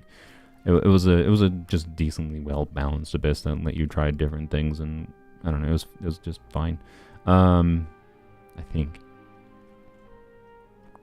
Yeah, I mean, I'd be more curious what the statistics were for the most recent one, but I'm assuming they just don't have data for the most recent one. In 4.7, so. Which is the current abyss cycle, the current enemy cycle, so. Anyways, yeah, there you go, Barbara. Barbara it is. Like, I don't know, she applies Hydro. She's a Hydro catalyst. Yeah. The 0.8% of Lisa users, yeah. Underutilized or useless? I mean, like, Chi-Chi had a higher ranking there than Barbara did. Which is interesting. Like, what? Anywho's. Let's, This is, we're being very productive with, with, getting my, my cat in a hat. Oh well. Serenity has the 4.7 stats? Oh, well, okay. Serenity. I've never seen this website. This is a terrible website name. I'm sorry. Because Serenity, like, I'm trying to find this website, and the first thing that popped up was nothing Genshin related because it's Serenity. So every website in existence, or every business in existence, uses the word Serenity. So I'm getting like hotels and hot springs and things that are popping up. Cool. Even though I use the 2 I's. So I'm like, okay, Serenity Genshin. But then it pops up the Serenity Teapot because they're naming the crap after it, like, oh, and the Raiden Shogun Serenity Reign of Serenity banner. So it's like, oh my god. Like, this is a terrible name. They said it's on Reddit? Oh. That's even less useful. Where did the Reddit person get their... Where did the person that posted on Reddit get their info from? That's what I want. I don't want the Reddit link. Reddit link is a, like a tertiary source. Secondary source at best. Anywho's.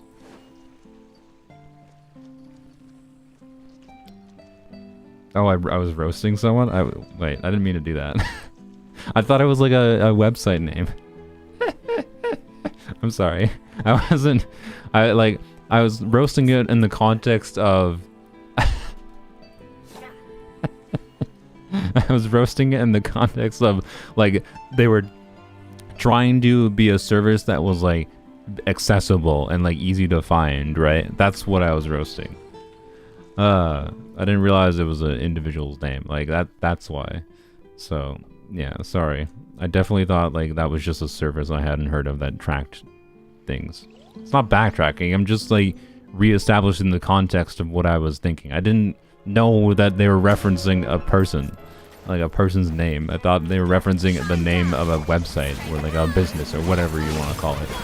So, anyways. They're posting the link. Yeah, YouTube doesn't really... let you do that, unfortunately. Also, I'm not gonna get the Kirara burst. Oh well.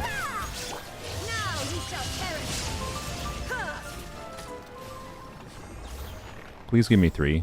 I would really appreciate... This is what... Right. The game's not gonna give me 3, because why would it, right? But 3 would be nice, because then I don't have to farm for Navia drops again. Like if it doesn't give me 3 here, this is the only moment of wasting my resin for no reason at all.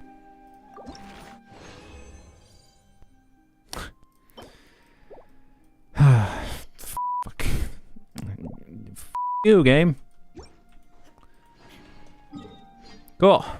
Love it, like it, thanks. Thank you, Moyo.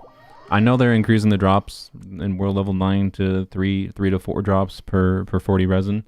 That'll be nice, but it's still RNG drops, right? Because that'll mean the what will that mean? So you need 46, right? You need 46 drops. So what world level 9 will do is reduce the... Right now the average is 2.5. It's like at world level 8 at least, it's a 50% chance for 2 drops, 50% chance for 3 drops. So that means an average of 2.5 drops. So you need 46 divided by 2.5 times 40 is 736 resin, right? On average. Did I do that right? Yeah, I did that right. Okay. So it'll be... I don't know what the drop rate... I don't know what the split between 3 or 4 is. So I don't know if it's going to be 50% for 3, 50% for 4. Let's just assume it will be. And that you'll get that at AR58, by the way. So it will take you a while if you're a new player. But it's very good that they're adding it. So the minimum, though, right, with that will be 46 divided by 3. Times 40 will mean the minimum with 5.0 will be 613 resin, which is nice. That's like it's good. If it's 50% chance for each, though, and then we do 46 divided by 3.5 times 40 is an average of 525 resin. So on average, with world level 9, about 200 resin cheaper,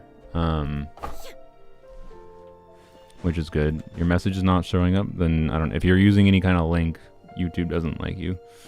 Not YouTube doesn't like you. YouTube doesn't like links in general. So maybe they don't like you in general too. I don't know.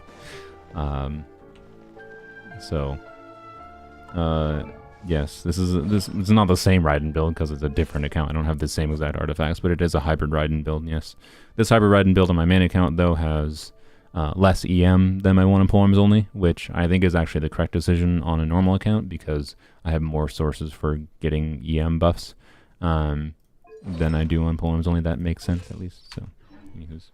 Sharing my UID for Yelon and Raiden review. I'm not doing that right now. If I'm doing a stream for and yeah, YouTube is gonna block numbers from being posted. Sorry. If I was doing a stream for account reviewing people's things, I would be doing a stream for reviewing people's things. So, you know. Yeah, sorry. Again, I'm not gonna do that right now. Unless people pay me, to be clear. If people dump money on me and be like, please look at my Yelon, I'll be like, okay, sure, I guess. I don't know.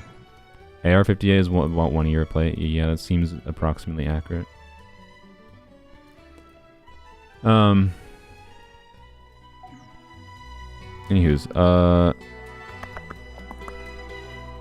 what's it doing?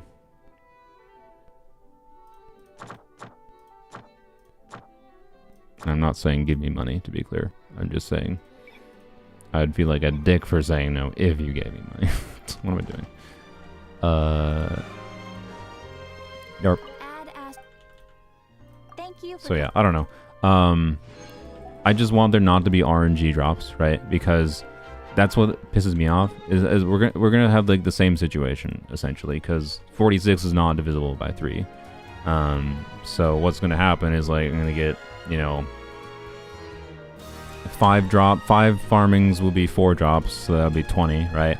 And then I'll get like 6 instances of 3 drops or something, so that's 6 times 3 is 18, so that's 38. And then, oh, surprise, I'm at 38. I have spent, what is that? That is 11. That's 440 resin. And I am at 38 out of 36 drops. Or sorry, 38 out of 46 drops. And, well, I need 8 more. And now it's down to the difference between spending 120 resin to finish out farming and the difference between spending 80 resin to finish out farming is the same exact situation as what's happening here, right? Right, that pisses me off so much. It's like, I just wanted not RNG. That's all I wanted. I just wanted not RNG so it doesn't feel like I'm wasting resin in instances like this because I needed 1 more drop. Like, the same thing's gonna happen. Did I get the skid? No, because I got distracted.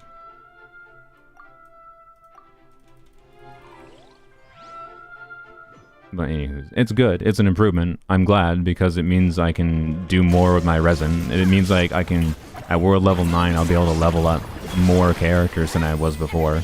That's great. I appreciate that. Die. There we go. Kiwawawawa hitting more than Raiden is so funny to me. I love it. So this is the 3rd time I've gotten the cryo crystal from this. I have 9 of them. The reason I have 9 is because 6 of them were saved for Charlotte. Because I thought I pre-farmed for Charlotte like 3 months ago because I was like, Shenhe's gonna rerun soon, right? I should probably pre-farm for Charlotte just so I can make another DPS Charlotte video as soon as Shenhe comes. That made sense. When will I review accounts? When I feel like it. But also, I've said a ton of times before, Account Fixie is my version of account reviewing, because, yeah. So, I don't know. I might do a stream for it eventually, but, yeah. I don't think it's that valuable to just look at a character, like look at people's characters and go, And like it requires making too many assumptions for how people like to play the game in order to even judge them, such that like all I can really say is like you probably want more ER on your Farina, and you probably want more ER on your whatever, but also I guess you might not, because maybe you only play them in insert boring team here. So sorry for making an assumption boring. I was gonna say specifically what I was, but you know, fine, I will say what specifically was. I was visualizing Nuvolette and Farina together. So, yeah, if you only play Nuvolette and Farina together, Farina does not need the extra energy, I guess. But also the lamest way to use Farina. Just saying. But if that's what you enjoy, I don't care. Don't let me stop you, right? But that's my point with the account reviewing stuff. It's like, wow, you got some artifacts. You might need some more ER, and that's it. that's what the account reviewing is. It's just whatever. If I actually log into accounts though, and try to fix them, that's a different perspective to take, right? When you're going into an account, someone has a goal of like, I'm AR39. Can you clear floor 5 and 6 for me? Right, that's very different from just looking at a character profile, right? Or even just looking at an account in general. So I'm looking at an account from a perspective of what can I tweak around with to achieve the goals that was requested of me. So, anywho's. Shenhe's never coming back at this point. Sit Lolly will enjoy those. I mean, I'm probably going to convert them for freaking Navia. Oh, by the way, I'm quite upset about how Kachina generates energy. It's not that surprising. The 4-star Geo unit in Natlan, she's basically Natlan support artifact set, the character, which is really unfortunate because like it means her best use case for the vast majority of people is just going to be like level Kachina up to a level. Can you stop moaning, lady? Level Kachina up to a level where she won't die being one-shot by things, and put 4-piece of the support set on her. You really don't even have to have the artifacts leveled up on her. You press her skill, and as long as she gets the crystallize and the element you need, like you're not like Kachina would probably be bad in rainbow teams because you wouldn't have. It'd be hard to consistently get the crystallize buff that you want with the artifact set. But like yeah, it's like put Kachina in at like level, like her damage basically is irrelevant because her energy needs are stupid. And she doesn't even deal that much damage regardless, probably until C6. Like I haven't fully mapped it out, but it's like not even worth it because of her energy needs basically. And C2 is like necessary for extra uptime, extra damage. It's like Goro for Navia, not specifically just Navia. She's like Kachina's very interesting, but she's only very interesting because of the artifact set, right? Because she can turn the crystallize reaction into, you know, a 45% buff for your electro, hydro, cryo, or pyro damage dealers, right? Like giving the 50% damage bonus is valuable, right? Like literally just put her on Fav, crit rate, like get her to the point of triggering Fav consistently, and she has an AoE move. She has an AoE attack, I think. So when you activate her skill, I think it does AoE damage, or maybe it only does AoE damage when it's actually doing its ground pounds. I'd have to double check the footage. But anyways, like Kachina's own kit could have been so much more interesting, but Moyo did a Mihoyo, and they decided to make her energy needs blah. So like her ascension passives are like increasing her personal damage and stuff, and it's just like, but her personal damage isn't going to be relevant because getting her to be built for damage is nonsensical when she has really high energy needs. And like her like Mihoyo, why? It's the same thing kind of like as Yunjin, but even dumber because this character doesn't do any buffing that you need to build for. Like Kachina is only someone you build for the buffing in the artifact set. You don't need to build any other stats for her other than for damage, and like it's just not that relevant, right? It's just not relevant to do that versus just like leave her at level 50, give her a leveled up flower so she doesn't get one shot, and give her a crit rate circlet and maybe some crit rate substats so she can trigger Fav consistently. And there you go. So I will probably do a DPS Kachina build, to be clear, because like on-fielding Kachina, she has some fun potentially be on-fielded with the new artifact set as well, the non-supportive artifact set. Like she'll be a fun character to be like play as a main DPS, I think, and her energy needs are going to be mitigated because she'll be on-field. But like, it's just like, why?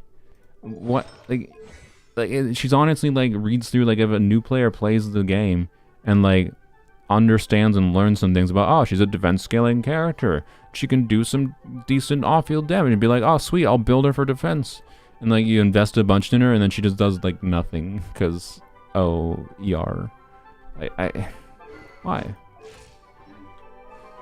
Are you still doing the account fixing series? How did you see the video I posted today? How is that a question when I just posted a video today? Yes, of course I am.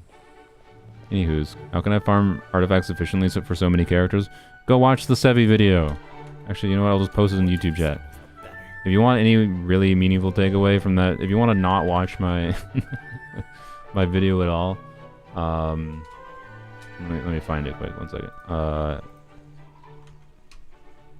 Sevi's video is incredibly good at giving you a really simple baseline thing. Let me find it. I found it. Okay, copy it. Control C. Where my chat? There it is. Blam. There you go. This is Sevi's best video, in my opinion, that she's ever made. Not that I've watched every video of hers. And like 20 minute explanation of like that manages to explain for early game players and later game players how to decide to farm for artifacts, and like she disambiguizes like the issue of like, you know, you look up what Navia's best artifacts are, like what Nuri did, right? And when I like almost assuredly Nuri was just like planning to get Navia or hoping to get Navia, and they're just like, they looked up what Navia's best build is and went and farmed Navia's artifacts. And that is a pretty bad mistake, especially that like it's only a minor mistake when you only do it like once, to be clear. So hopefully Nuri knows now, right? But many players potentially would spend, I don't know, a month maybe doing that. And like when you're at a state of an account like Nuri is at, that's a horrible mistake, right? To spend a month of resin. Like that's actually something that can really put your account progression behind. So for the love of everything, watch the Sevi video. It excellently like shows different things about the artifact system in a incredibly well summarized format, explaining the different aspects of things and how like two-piece bonuses are more relevant than you'd expect. And all of these things are just different amounts of stats for characters, and your first priority should basically just be like when you're first farming, your first priority should be farming the sets that will give you the most diverse options for different characters, which notably means relevant two-piece sets. So that's farming domains like Emblem, which gives you 2-piece ER, and then 4-piece Emblem could be relevant very much in the long term. And then Shimano's is at least relevant for like 2-piece attack. Deepwood, because of how many potential strong Dendro team options there is, that is accessible to get strong teams in relatively short order. Yeah, Deepwood is relevant. Guild of Dreams is relevant, and then of course Marshasei and like Golden Troop, and then you have things like the boss artifacts that you get, like gladiators, 2-piece gladiators, and 2-piece Wanderers troop is good as well. Like yeah, so. Anywho's, like, Sevi does a really good job there, and she even, like I put in the pinned comment how even I learned something from that video when, like, she released it 4 months ago, right? And I watched the video because I was like, oh, sweet, this is an awesome video. I want to watch this and see if this is a video I can, like, share with people, so, like, if anyone needs help with, like, deciding about artifacts. And then she actually managed to have one bit of information in there that I did not know about. I have no idea where she got this information, because I had never seen it anywhere before. I hadn't been actively looking for it. The Strombox, though, this bit of information that she had in there, the Strombox gives you a higher chance for 4-line artifacts than other locations, than normal farming. And that is pretty important because 4-line artifacts can oftentimes be the difference between an artifact being useful or not, or not useful. Sorry, an improvement over something you had before or not.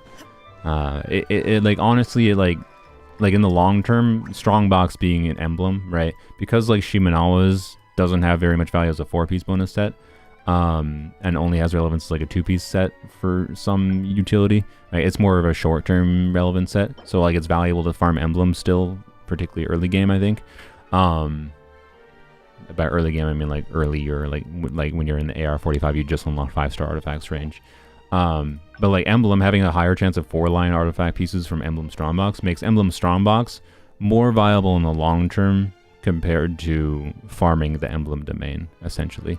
You're much more likely to get the pieces you want that are valuable faster through Strongbox, and then farming more efficient domains in the long term, like Marshasei and Golden Troop, versus farming Emblem directly. That's a notable difference that makes Strongbox actually more valuable than I thought it even was before I watched that video. So, anyways. Yeah. The Sevi video is great. It helps you learn how to decide what artifacts to farm. Yeah, and this is one reason I kind of freaking hate the new Natlan artifacts, is because like the new Natlan artifacts are gonna be artifacts a whole bunch of players are gonna be farming because it's like the best set for the currently releasing characters. But then they're just like absolutely, well, I shouldn't say useless, but like mostly useless on every other character in the game, even the 2-piece bonuses. Like, why do they need to make the 2-piece bonuses useless? Like, man, there's so many more creative things they could do with artifact sets than just give a bunch of stats, and then all they just keep on doing is give a bunch of stats but more restrictive trigger conditions. Like, come on. God, it makes me sad so much. So, anywho's, yeah, watch the Sevi video. We're making good progress on on cat farming. Oh, good God, my brain. I'm sorry. Oh, good Lord. Yep. It's like if the Bond of Life set was released in 4.0. Basically, yes.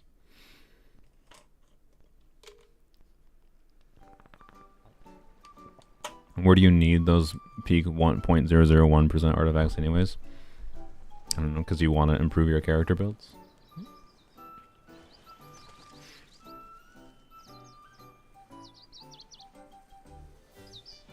The point is that Strongbox makes it easier to help decide what to farm, right? Like them adding Marshasei and Golden Troop to the Strongbox in 5.0 it really helps mitigate the issue of them making these Natlan artifacts more niche, at least, because of the fact that you can like farm the niche Natlan artifacts, and then them being more niche makes it easier to throw away pieces. Like one problem the Marshasei Golden Troop domain actually has is that so many different stats can be relevant, especially in Marshasei's. I still don't know how to pronounce this, by the way. MH Marasasi, that like you end up not actually having that many pieces that are Strongboxable, especially in the short term for the set. That like, yeah, it's weird. So I don't know. Anywho's, I'm a hyper need artifact and weapon hater. Yeah, I am too. So, is the event unlocked enough to get the Cat in the Hat? Probably not. You do a French accent? I don't even think I have the ability to try. You see, our group, we've been out of the Grand Bazaar. Not too far off for an English speaker. Well, that's something. Is it even worth the build Kaching anymore? I mean, it depends what characters you have. Like, I can tell you, like, I have no reason to like need Kaching built on my account, right? She's just another on-field option, and mostly an on-field option that can work with doing dendro reaction things. I like that Kaching has movement mechanics in her. I like that Kaching works on Thundering Fury. So. See, the Kiwawawawa skin changes her box appearance. I forgot what it does, but yeah, I did see that. Yup. What button do I have to press? I forgot. Oops. Just immediately F up. Excellent! Perfectly in time.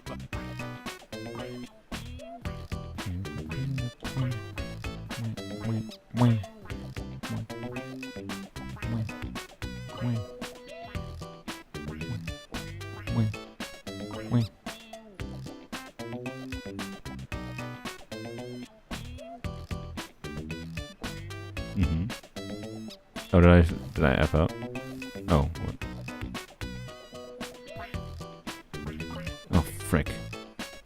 Oh, I see. I need to look at the hamsters. What? Oh, I'm sorry. This is the hardest one I've ever encountered, which is this is only the second one I've ever encountered, to be clear. Wait, I still completed it? I feel like I'm getting the hang of it again. I'm a great creator, truly. Thanks. Above. I did not deserve completing that. That was too generous. Glad to hear. Traveler. That was bad. We should make our way to the next location. Considering it was the main quest, it makes sense, but, you know, that was embarrassing. Anywho's, wait, what? I wanted to select the quest to make sure I was going in the right direction, but, oh well. Alright, Hollow Frog. Yep, I've done this before, I know.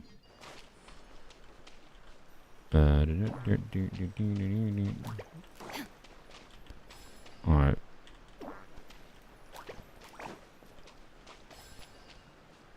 That's too far away. Yeah. I think these frogs would be better at jumping. Just saying. And swimming. But they are paper. They are paper frogs. Was that music going to be available in the teapot? True. Is it going to be available in the teapot? I feel like this might be one of the ones they just don't have coins for. Or have they done that in the past for like special event area music? Guide me to the. Alright, we need to do this. I like these more when they didn't have dialogue popping up. Fixed.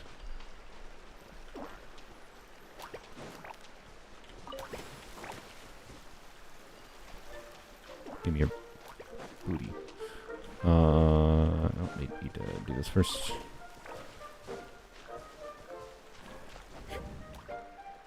Oh, I just missed. Thank you, camera. Oh my god, what am I doing? Just jump this way, you idiot. I don't know why I myself... No, you know what? No, I'm stubborn. I'm gonna jump on the lily pad. That doesn't count. Oh, that doesn't trigger it? Okay, this is... Oh yeah, I can carry this with me. Alright. Perfect. Alright, I did it. Alright, anyways,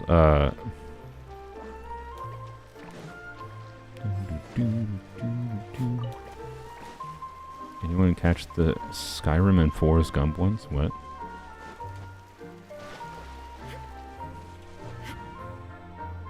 Hold on.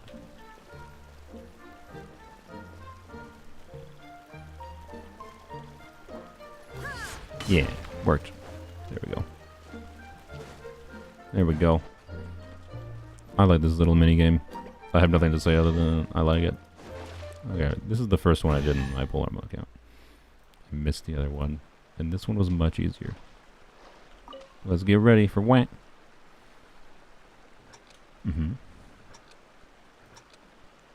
I did this puzzle yesterday, yes, but it's on a different account. Whack. Whack. Whack. Oh, that was bad. Whack. Whack. Whack.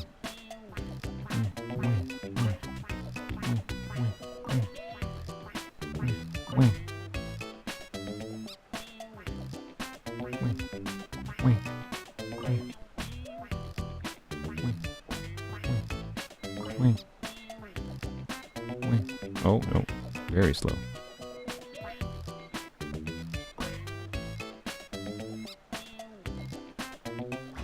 Easy. Alright. Next Genshin concert, they better be adding frogs to it. True. True indeed. Yeah, I like this event area. It's very nice looking. I like the little paper origami. It's got a that Viva Pinata vibe to it. Alright. Oh gosh, is there another frog here? Or is this where I just came from? Also, I should probably get the UI back. I guess sure we'll head up here. Where's the freaking quest I'm just heading to? I want to unlock more of the areas so I can like try to progress the cat. I'm not very close. Oh god. Oh god. Okay, it's fine. It will not. It shouldn't be a problem. At the rate it's been going, it shouldn't be a problem for me to get it. It just hasn't been exactly efficient. Do I think Nilu's weapon is worth pulling for? Nilu's weapon... So evaluate, again, any weapon banner based on the value. Like, Nilu's weapon right now, when it's paired with Navia's weapon, I think is a much worse weapon banner to go for, and it's a higher risk, right? But... Wink. But...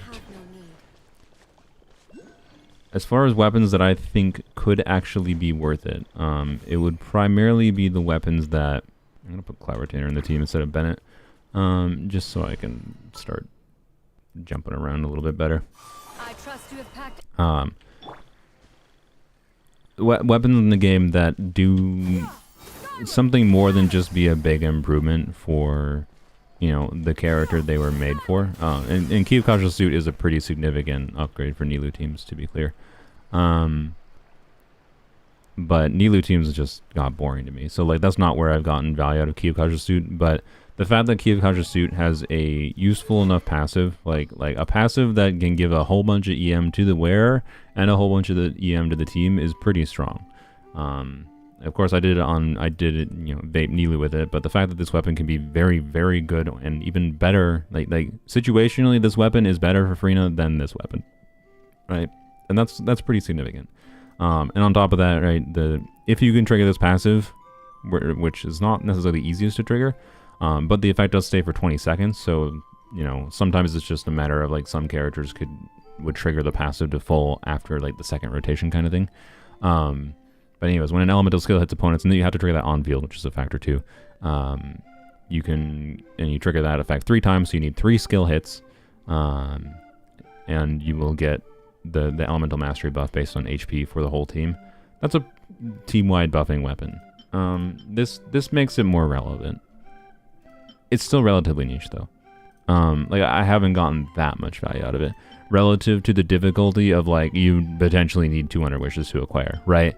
So again, it's definitely one of those more, like, if you can get meaningful value out of this weapon banner, because, like, you really like Navia, and you just want Navia's weapon, and Zyphos could be valuable to you for your Kazuha, because you're low on favs, or because you're coping on the dream of an R5 Zyphos being a real thing,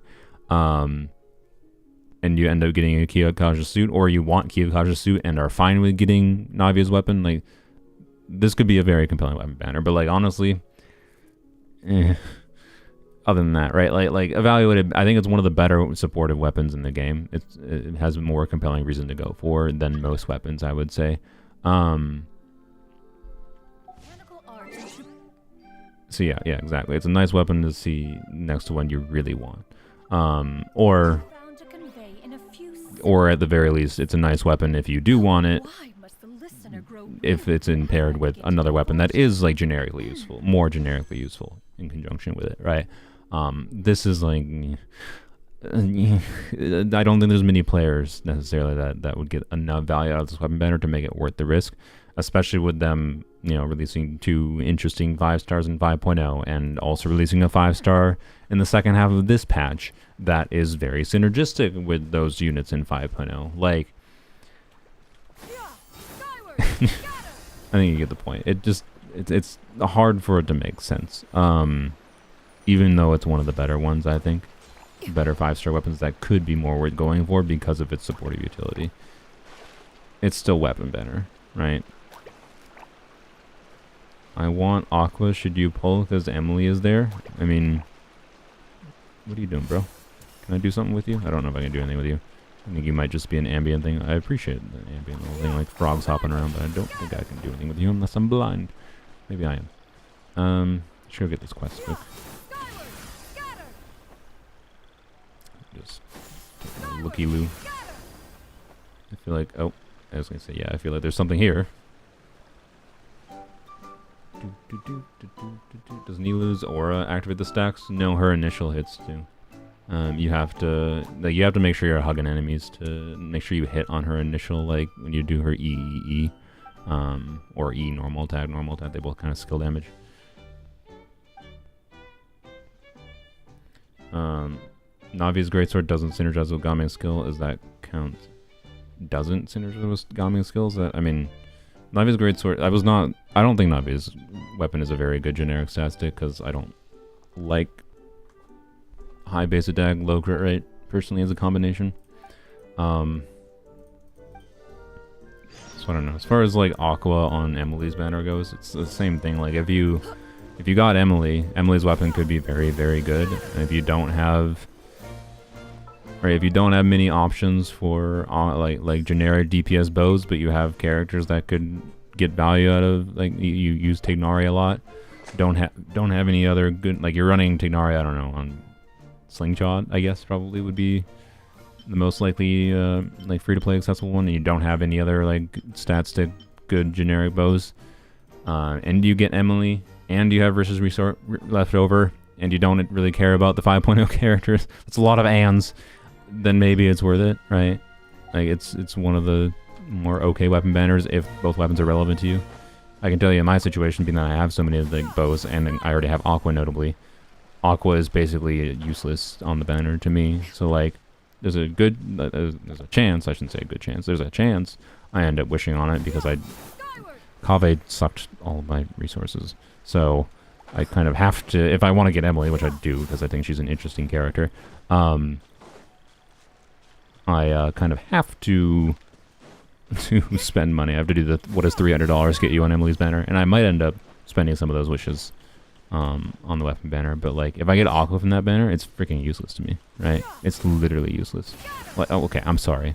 I am using Aqua lately on what's her bucket, Siege Queen. So technically, Aqua is not useless for me because it would give her 5% more damage bonus and 4% more HP. Woohoo! Yeah. It gives me an HP roll in my substats. Let's go.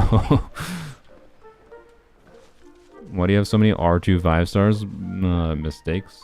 Let's see. I mean, mistake. Standard banner has absolutely pooped Skyward Harps on me. I also have been pooped on with Jade Spears. Like, just love all the Jade Spears. I think I've gotten both of these. Maybe one of these was I know at least one of these from Standard banner. I didn't need multiple Skyward Prides, so like, duh. I didn't try to get this. This happened because Zipho's Moonlight. This is the one instance I think I've spent money on the weapon banner. That I think was actually worth it. That's because Kiyokawa's suit's first banner was Nilu with Jade Cutter. It was Nilu's weapon with Jade Cutter. And that was when Ziphos released as well. So it was Jade Cutter, Ziphos, and Kiyokawa's suit. And Jade Cutter's value I think has fallen quite a bit because of Mara Chase's existence now. That like having a 44.1 crit rate weapon it still is valuable, but was way more valuable when we didn't have artifact sets that could give 40% crit rate for free. Right? So, but like at that time, right? Like, anyways, I got very lucky. Like, I decided to spend like a little bit of money because I had some wishes saved. I won the 50-50 for Navian, and I was like, may as well wish for the weapon banner. Ziphos could be good for my Kazuha, and these two weapons seemed good to have. And then I was a lucky bozo, and it was the first time I ever got a double 5-star pull. One of them was a pity 5-star, and then I got Jade Cutter and Kiyokawa's suit. One of them was early, of course, in the same 10 pull at pity. Well, pity for the first one. So that was cool. That was just lucky. and then I continued wishing because I wanted R5 Ziphos because I was stupid. And somehow the game did not punish me for that desire in that instance. And I I think I had R2 Ziphos in one pity's worth, and I managed to get 3 copies more of Ziphos in the next pity's worth, and I got another Key of Cautious too. That was very lucky. Like, that was like 130-ish, 140 maybe wishes at most, I think. And I managed to get R5 Ziphos and 140 wishes. That is very lucky. Not crazy, but like quite lucky. Do not expect that. I mentioned this because Ziphos is on the banner right now. So like that's why I have R2 key. I honestly should have left the key unrefined. I just didn't. I didn't think it was relevant at the time. And then the only other one I have refinements on is Freedom Sworn. And Freedom Sworn was I got baited. And like I didn't have. I had much less weapons than I had now, right? I didn't have any high base attack sword in the game at all. It was when Kazuha was first rerunning, when I was first playing. And the alley flash was on the banner, and I knew at that point I had enough baseline understanding to understand that like Bennett's buff scaled on base attack, and you wanted a high base attack weapon. And alley flash it's the blue fav, and the main value alley flash has is that it is the highest base attack sword in the game for a 4-star. Like it has higher base attack. I think it's like 620 base attack at level 90, compared to like a 608 base attack Freedom Sworn. So, anyways, I pulled in the banner to pity. Got 0 alley flashes. I have no alley flashes. So, I have no alley flashes. And got a Freedom Sword. I was like, And like, Ziphos wasn't a thing right at that point. So I was like, oh, okay, I guess I'll use Freedom Sword and Kazuha then. But then I continued pulling because like I still wanted an alley flash for Bennett. And then the next 10 pull, I got a Freedom Sword again. And I was like, okay then. I should probably just use that on Bennett, right? But then I just continued pulling anyways, because stupid monkey gambling brain. Like, surely after like 80, 90 pulls, I'll get 1 copy of the 4-star sword, right?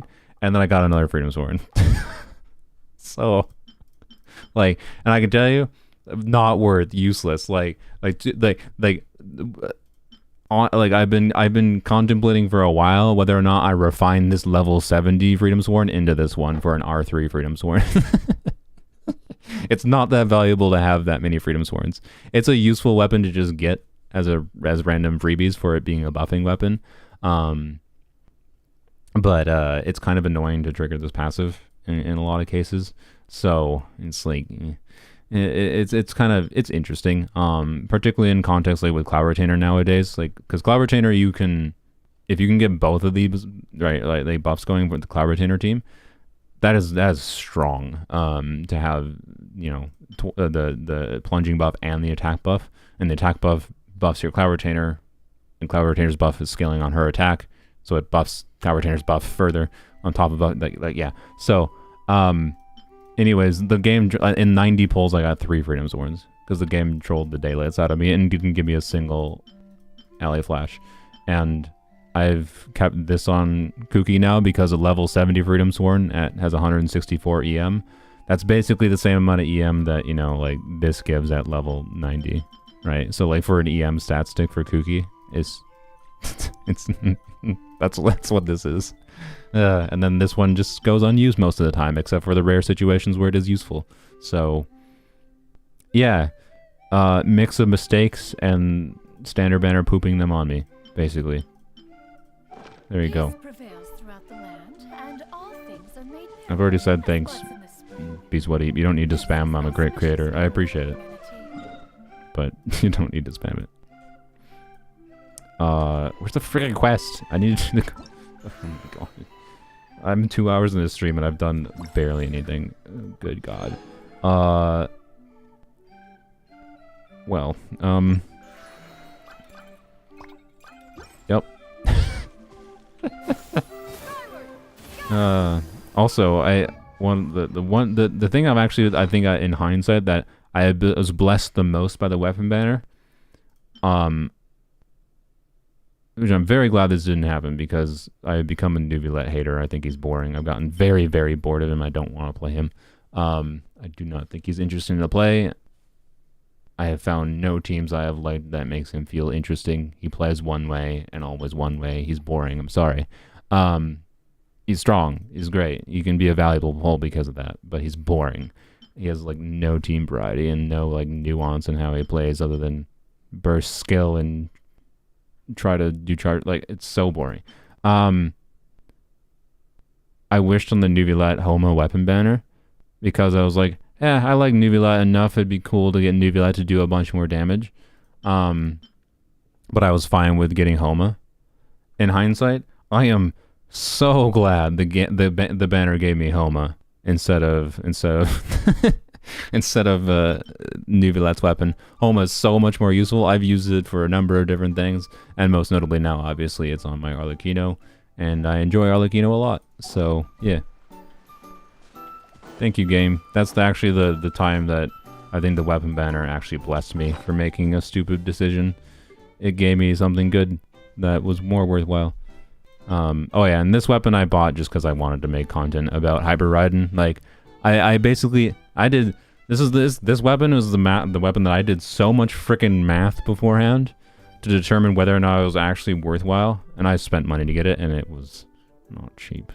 This is probably actually the worst luck I've ever had getting a weapon. I think it took 200 wishes.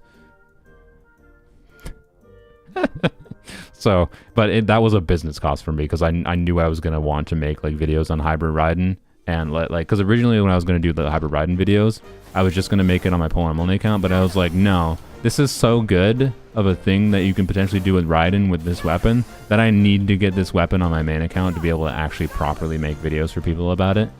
And I'm glad I did because like I kind of needed to, but also it wasn't worth the money. But you know, hello.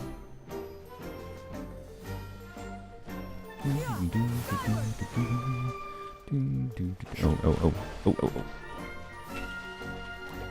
Got it. Womp. Okay. Oh yeah, I keep forgetting the quest. Can you use Farina in your Ito team? Yeah. The problem is, what do you do for healer? The notable thing is, like, Binge, who is an Ito enthusiast, he actually really likes doing plunge Ito. He found that even though Ito's kit apparently does not reference it. Okay, yeah, go to quest. Wait, this is just like the one thing. This is not actually. Yeah, Summerside Scales and Tails, page 2. But like, okay. Whatever. I'll just hit go to quest here and figure it out. I see. There we go. Plunge. So like, plunge damage on Ito, even though I think its kit doesn't actually say it does this. I don't have Ito. It doesn't actually say it does that, but it does. He does get like stacks on his combo with plunge hits. So that means Ito plunge is actually apparently pretty good according to him. I don't know. I'm not an Ito person. I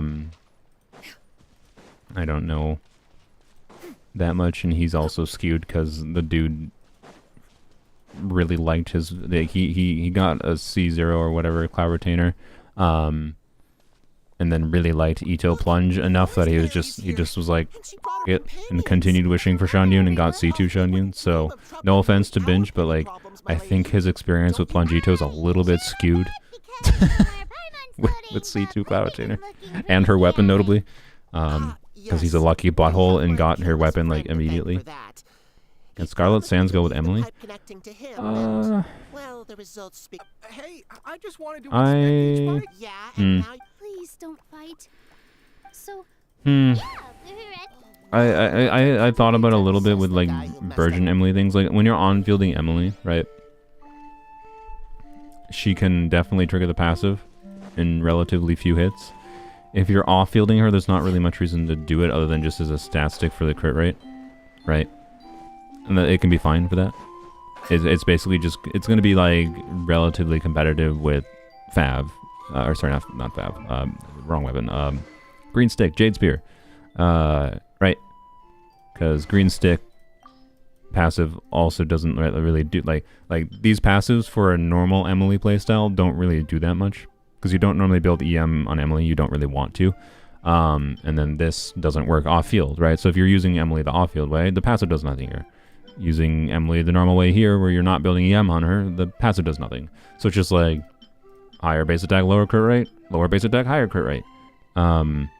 But I do intend to do some Emily on-field shenanigans. And when you're doing Emily on-field, the potential for her to have some EM, right? So she can trigger Burgeons with C6 Bennett. Or, yeah, I don't know, shenanigans with Candace infusion, and I don't know, it triggering, like, burning is going on. If she has a Candace infusion, she can do forward vapes on her charge attacks or something. I don't know, right? Like, there is some value to that when on-feeling her. And there's also more value to Jade Wing Spear when on-feeling her, too, though. So, like, which of these is better? Realistically, Jade Spear is probably better for more use cases, but this has value in having higher crit rate. Makes it a lot potentially easier to build her. Can be a generic stat stick weapon, like, it's fine. But if you're wondering how many shenanigans there are, like, is there hybrid riding style shenanigans with her? Maybe, but not in the same vein, because hybrid riding is, like, you know, vastly opens up her team diversity, and Emily is just more like, you could do on-field Emily things to abuse the passive a little bit more, kind of thing. So, what does Emily want stat-wise? Crit and attack. Help the Forest Dwellers with Nilu. I see. I feel like Nilu is not actually helping her.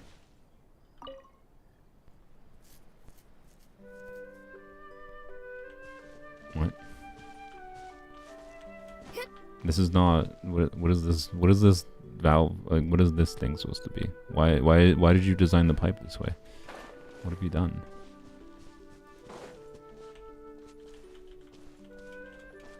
What? Do I just have to do it again? What? Start it and change it when the light is at the pipe. Oh, I just start it over here? I see. Yeah, okay. Who designs pipes this way? Whoever designed this pipe should be fired. You don't design pipes this way. This is really dumb. Anywho's.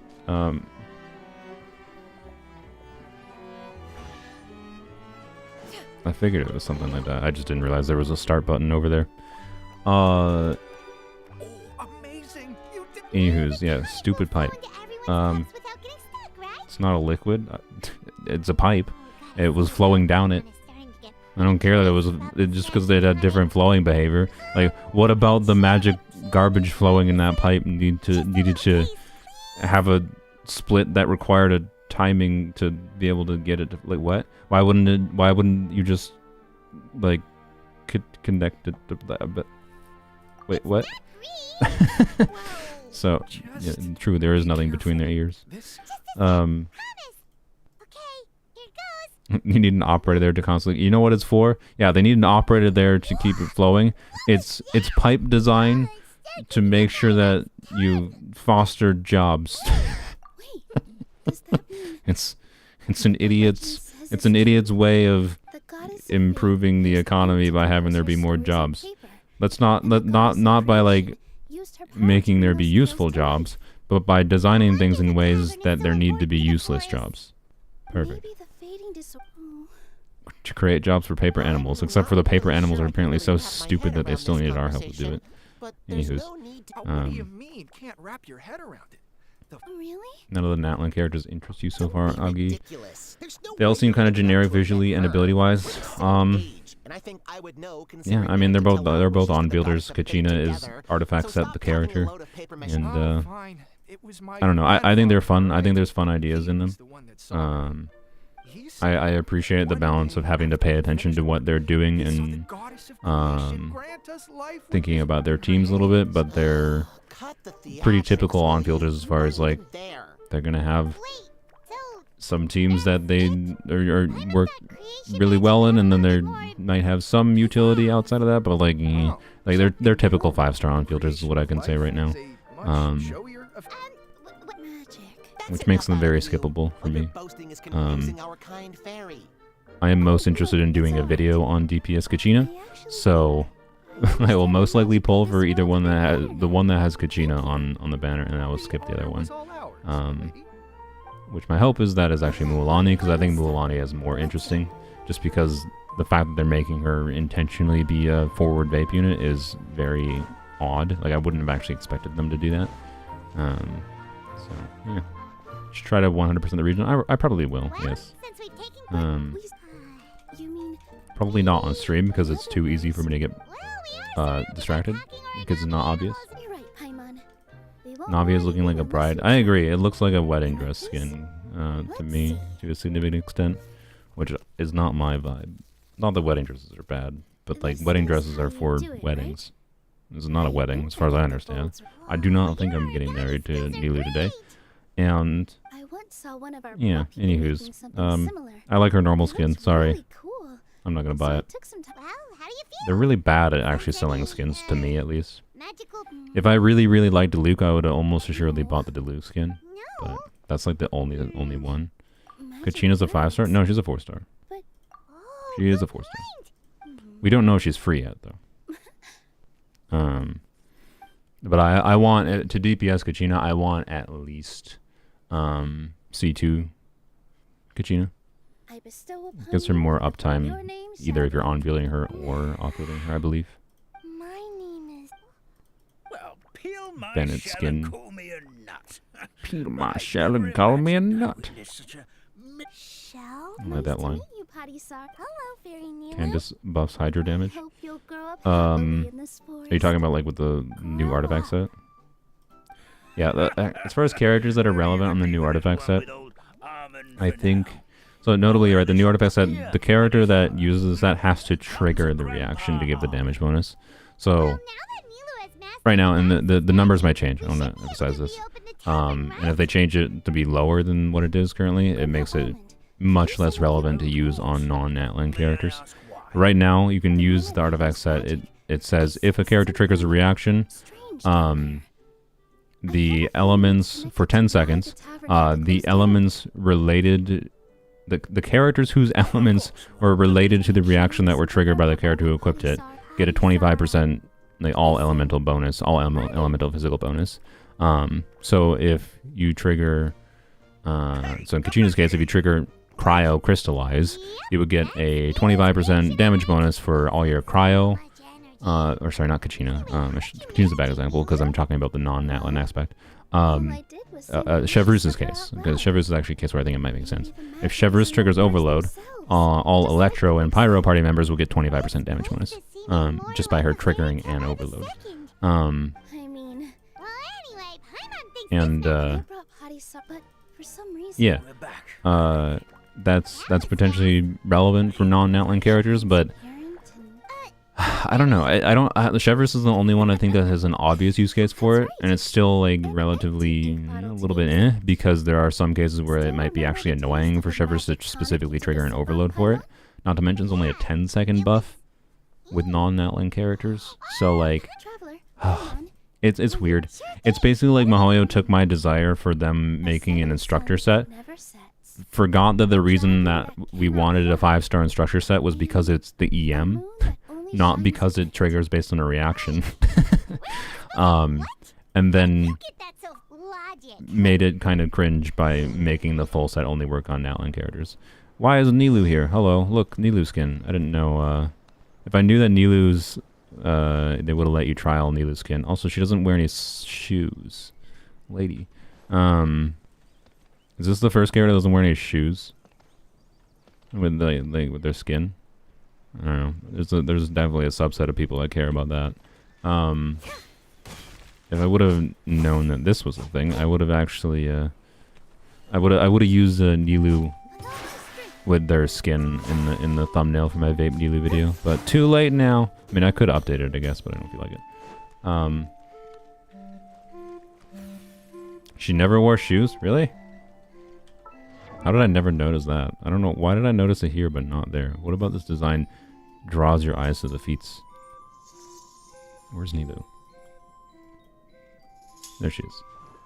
No, she's wearing shoes. Yeah, see, like, sorry, not shoes, but like things underneath her feet. She's not going barefoot. Like, I classified this as shoes, even if you call these something sandals or whatever the frick. I don't know if you call these sandals because they technically do the leg wrappy thing. But I don't know. Anyways.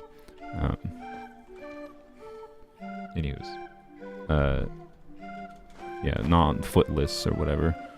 But like, yeah, is this the first character where you can see their feet? There's definitely, I feel like there's I don't understand the foot fetish. Right? I know it's a thing. And I've been aware it's a thing since I started watching What's His Bucket's movies. I forgot what his name is. Apparently, he puts foot shots all the time. Like, my friends said, did you notice the foot? And I was like, what are you talking about? And they're like, oh, this director puts feet scenes all the time in his movies because foot fetish things. And I was like, oh, okay. And ever since then, I notice it more. I'm just like, wow, foot fetish is an actual thing then, huh? I don't get it, but you know what? I don't care. It's just like, I'm just pointing it out because, like, I feel like there's definitely people who will pull for Nilu and buy this skin just because, like, they can see her feet when you glide.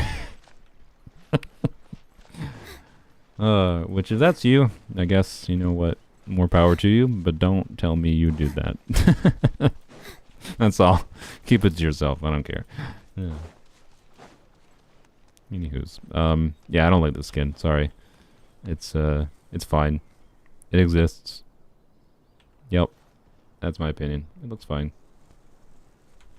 Also, YouTube chat broke. How do I get an account review? If you submitted to the account submission form and your account was in the way you described your account and your interest in the game were interesting enough for me to think it would be interesting to do. So, yeah. And I might have a more randomized process in the future.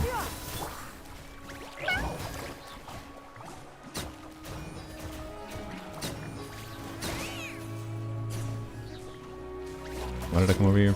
What do I need? Collect the materials used to make magic. Oh, I apparently came to the right area. I needed special flowers. I just came here because there was things. Perfect.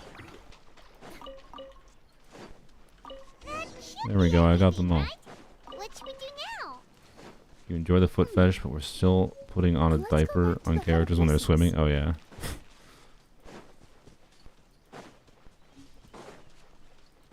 People are indeed weird. The account review submission, Sylvian, if you have a chance, could you grab it? And you can post it in the chat, I guess. But it's linked below the description, and also in the pinned comment. It's in the most obvious places you would probably imagine I put it for the account fixing videos. So, yeah. I forgot to mention it in the video, to be clear. In this one, but Let's see. after when I was editing it, I realized that, and I was just like, eh, I don't care. I have 2,500 submissions already. Sorry. Like, it's not hard for me right now to find accounts that people want to be, you know, fixed. So it's there for anyone who wants a chance, right? But you can also just message me, and like I do review I might not respond to you, but I do review my like Discord DMs, and like if you give me information in the DMs that makes your account seem interesting, I'll maybe reach out to you, right? Of course. I still get nervous. No Kiwawawa skin yet, sorry, because I've been distracted. I'm bad. Is C1 Lynette good at crowd control? Her C1 is garbage. I wish I could show it, like, the difference between C1 and non-C1, but you can look up footage from, like, people testing this back when in 4.0, right? When showing C0 versus C1. This is a scam constellation. It does nothing, basically. So, I think it can do something in some situations in when the enemy's poise is broken by other characters. But I think it's a problem of Lynette basically can't break poise by herself. So, yeah, from what I recall and what I tested myself, it basically doesn't do anything. So no, don't try to like get a Lynette constellation on a banner or anything just because it's grouping. It's not grouping. Forest. May your spring. So yeah, do you not, Naomi, do you not have any sucrose or anything? I'm assuming you want... Sorry, I'm gonna watch this for a second.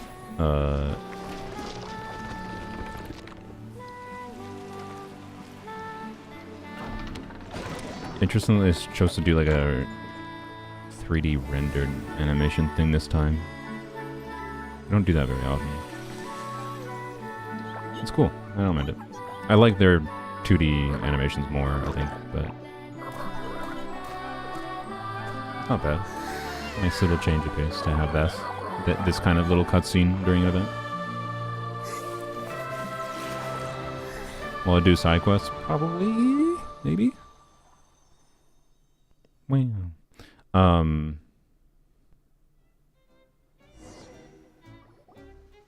Fairy Nilu is amazing. What was I saying? I just saw a comment that says ZZZ is a foot lover's dream. See, this is... I didn't even notice that. It's So like... pretty. What a beautiful I was saying I noticed, like, the foot fetish... pandering? I don't know. Whatever word for it. I noticed, like, it more now, but I still don't notice it that often. It's like, my brain doesn't that often look just like towards a feet. pop-up book. So, sorry.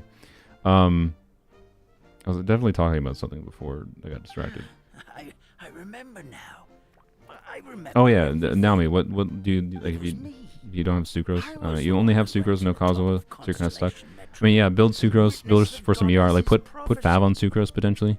That might be enough to like help you with floor 11, but I don't know. I don't know the best strategies in general for floor 11. I would just look up. I imagine there's probably someone that has made videos like free to play Genshin 4.7 Abyss Prophecy really did floor 11 clears or whatever. There's definitely information out there, I'm sure, for people that have strategies to deal with the frickin' slimes. Sucrose very well might be involved. Some hope left for old Almond after all. Sevi has a video on that. There you go. Figures. This is why I mentioned Sevi in the video. Because, yeah, my vibe was like I certainly don't need the information that Sevi provides to me really anymore for the most part. Then who else? But she was very valuable when I was learning things about the game, and yeah, so check out Sevi. There you go. Prophesized or not. The focus of my content, I've never really, been trying to like do that kind of thing, right? So check out Sevi. That's my vote. Yep, we've beaten up plenty of dragons. As expected. I'll come with you. Heroes and Is this the next area? I assume. Once you've No, arrived at the astral. Are you I'm afraid so. you're leaving Fairy There are still Nilu. other people who need my help. Oh, so this is a fake Go far, Nilu. though. Wait, is this whole thing a fever dream from Traveler, and Traveler just imagined Nilu here, and then as soon as they ran into Nilu, Nilu hugged them? So does this imply, and Nilu, that means Nilu's skin is Traveler imagining this? So does this mean Traveler has a foot fetish? I almost forgot. If The lore Constellation implications. Metropole This is real Nilu? Oh, never You'll mind. need to take Okay. the maritime. Sorry, I wasn't paying attention. I'll head They to said the like station Fairy Nilu, and first she's thing like, tomorrow morning. and there was some dialogue Wake up that like, lazy I'm off to station. save my people. So, Why don't you take a it's break? all an isekai plot. I see, okay. You should savor them. Sounds great. I'm definitely What's a normal game theory video be like? Yeah. Oh, sounds like someone's ready to order. Oh, well. I like here. that voice actor, I don't know Maybe why. we'll take a glass of Buell fruit tonic. But It's always Shungling, it's always Sevi, true. Yeah, I don't know. I think Sevi has the most approachable guides for most new players. She does a really good job at explaining things in a condensed manner. And making recommendations for people at varying levels of investment. I don't think she gets highly into like the creative things to the necessarily to the same extent that I do, but I don't think she has to. It doesn't make sense to do that. Bye, Nilu. Fairy Nilu, can you teach Patisara how to dance? Oh, of course. How about we start up with the most basic steps? Okay. What about you, Grandpa Almond? This old nutcracker. Come on, Grandpa. Okay, All right. bye. Alright. Wait until the next day. Oh, I see. Classic. I don't understand. Why is this a thing? This just seems to be a thing as far as I understand in, like, games from China and Japan. This is, like, not a thing in Eastern or in Western game development companies. I don't get it. It's whatever. It's just a weird time-wasting, stupid mechanic. Like, oh, I don't know why I went that far. I probably only needed to go to here, but oh well. If it's a dream, it would make sense why Navia, Nilu, and Hat are here. I mean, I think this whole area being a fever dream from Traveler's perspective would be a more compelling storyline than Isekai. To be real. But, you know, I gotta do the Isekai. Because it's already an Isekai story. So we gotta do Isekai in your Isekai. Haha. And they've kind of already did the Traveler was Dreaming thing. But the fact that they've already did the Traveler's Dreaming thing with the Sumeru storyline, right, means that I think this would be almost more compelling because it would be unexpected for them to do the same thing twice. So it's like a, you know... Wait, oh frick, I have to fast forward again. Why? Why? Jesus. Would it? Yeah. Because it's a subversion to repeating some core idea when it's as simple as just, you know, oh, you were actually dreaming when they already had a storyline of dreaming. Like a lot of people wouldn't expect it, but it depends on how much you do it and how they implement it. But I'm not saying that they have to do it that way.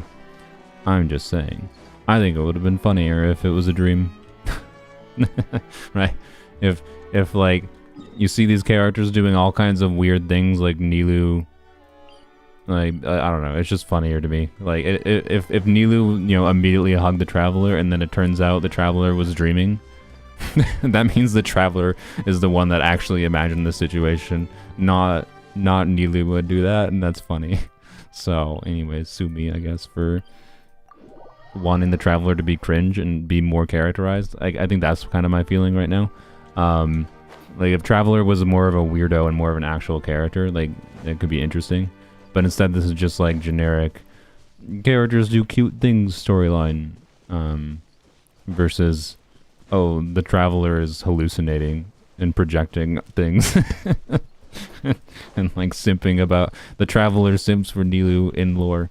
But no, they can't do that because the Traveler is supposed to be a blank slate for you to project upon. So they can't have the Traveler, anything in lore that insinuates the Traveler has feelings for anyone other than their sibling. Because apparently that's normal. And yeah, I don't know. That's my vibe. Yeah. Anywho, these are just crackpot theories, I'm sorry.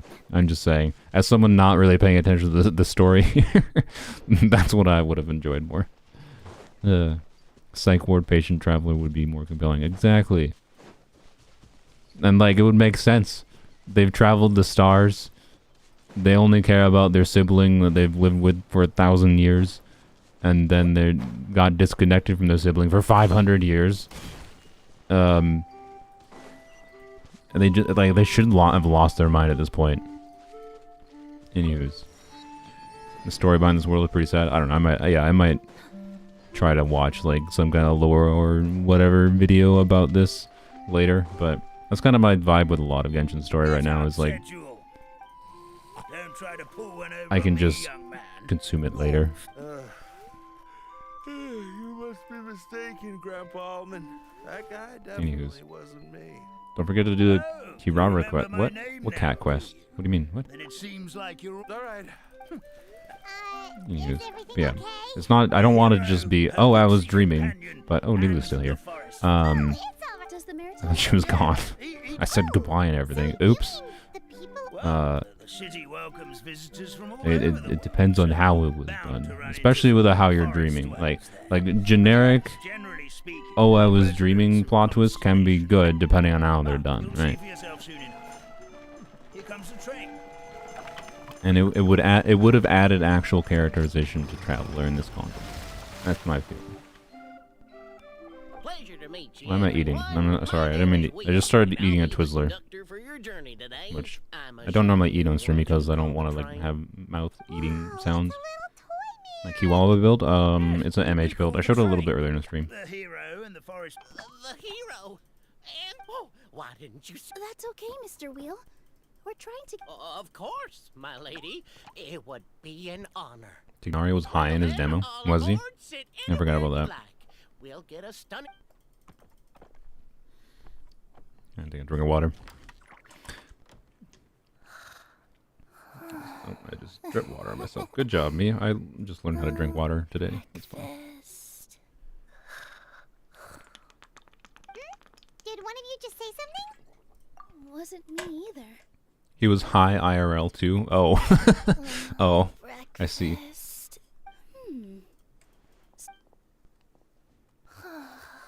I see a cat foot. Fish.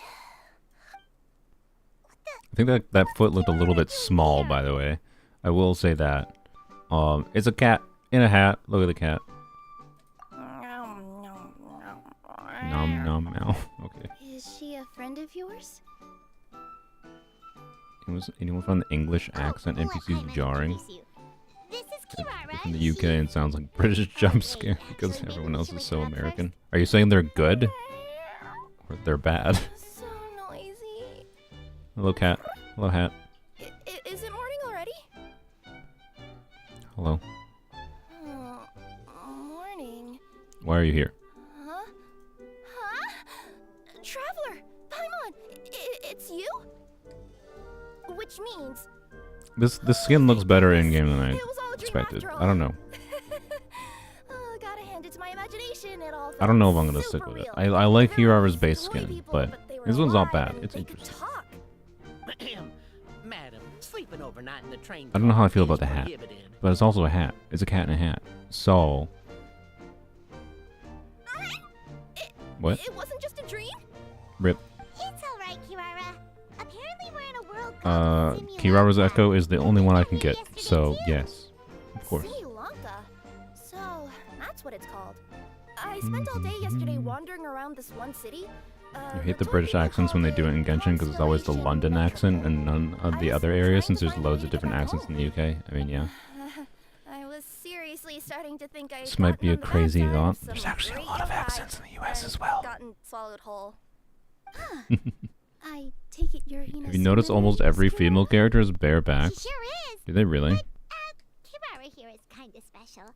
Paimon introduced Is there no? I mean, Arlecchino doesn't. One of the best things about Arlecchino's design is like she wears pants. I mean, they're like typical, tight pants, I think. But Nice to meet you. she has pants A member of and Sumeru Theater. she has clothes on. You can usually find us Chlorand is fully performing covered. Sumeru City She also is Square Bazaar. wearing Right now, though, what the fuck I is suppose with I like should whatever. introduce myself as the Fairy of the Forest of Blessings. Anywho's, Oh, Nilu. only American accent is freedom. Yeah. I even saw one of your I performances do back in vary the day. accents for everything You're but the an British accents. I amazing mean, dancer. I don't think I've But, seen that many did you that say much you variety were in American forest accents, but it's fairy? fine. I don't Oh, yeah, like that's her new identity variation in here in accents Sri Lanka. that much Oh, personally. speaking of new identities, looks It's a like weird thing to you do got because a it's new like outfit yourself, Kirara. Yeah, I know. when I put myself into like Yesterday, I'm trying to like I just suspend my woke up in a disbelief set for a of brand fantasy new world, clothes right? I'd never seen before. That must mean you have a big If you're heart really for gonna go beauty. hard in the aspect of people living in different areas, boots, hat, cat, people living in different areas, like disconnected from each other, tend to talk differently. Then they should sound like their own thing, and like you can actually go hard into the idea of like developing I the think way Miss that Lynette would be better individuals suited in to the that fantasy role, world magician speak. and all. Did you by any Rarely chance does hear about fantasy the media secret actually identity go in the you got here, direction Miss of Kirara? trying to make it its own thing, rather than Yeah, I did hear something, but I was so just freaked being out my like, tails got oh, all this tangled area up, has so British I, accents. didn't catch Right. much of what was said. I'm like, wait, what? Sorry And why are they for the British? interruption, but Is this a England? little mother-friendly This is not place. England. It's a fantasy world. Monsters, Why do they sound British? Or frogs? Right? Like, Oh, I don't know. no need to worry, So- little guys. I would never do something like that. I don't know. And like the true deep dive world building, yeah, is like what you're mentioning, Augie, is like what I've seen from season 1 at least of Mushoku Tensei. And like whatever you love or hate it because of whatever. I'm not gonna talk about it in depth, but like,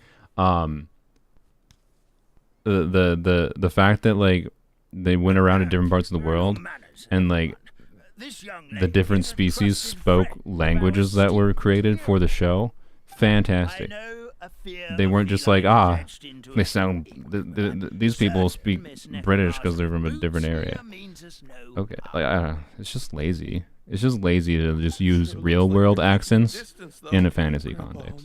It's fine. You will have nothing to fear. It's just it doesn't do You anything all for me, look right? just Because about it's as like tasty it as the almost feels like cardboard it's boxes I worse deliver. than just not doing any meaningful differentiation at all. Even if you Like, did look tasty, just find like a voice actor that fits whatever you're going for with a character and the context of the world, It's almost time for us to depart. rather than being like, oh, we just gotta have a gimmick and these people sound like British people, these people sound like Southern Americans, these people sound like New York I'll people. ride with you to the next stop.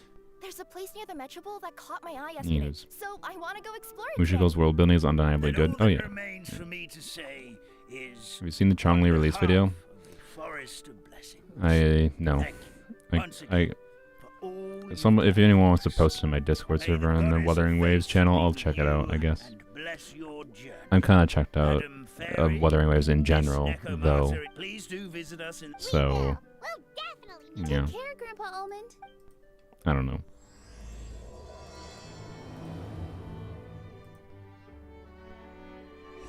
Well, questing. We still are not in the next area. Cat. Sit. Are we going? What? Connect the train carriages. I see. What? Okay. Why? What? What? Okay, I know you're supposed to go here, but like...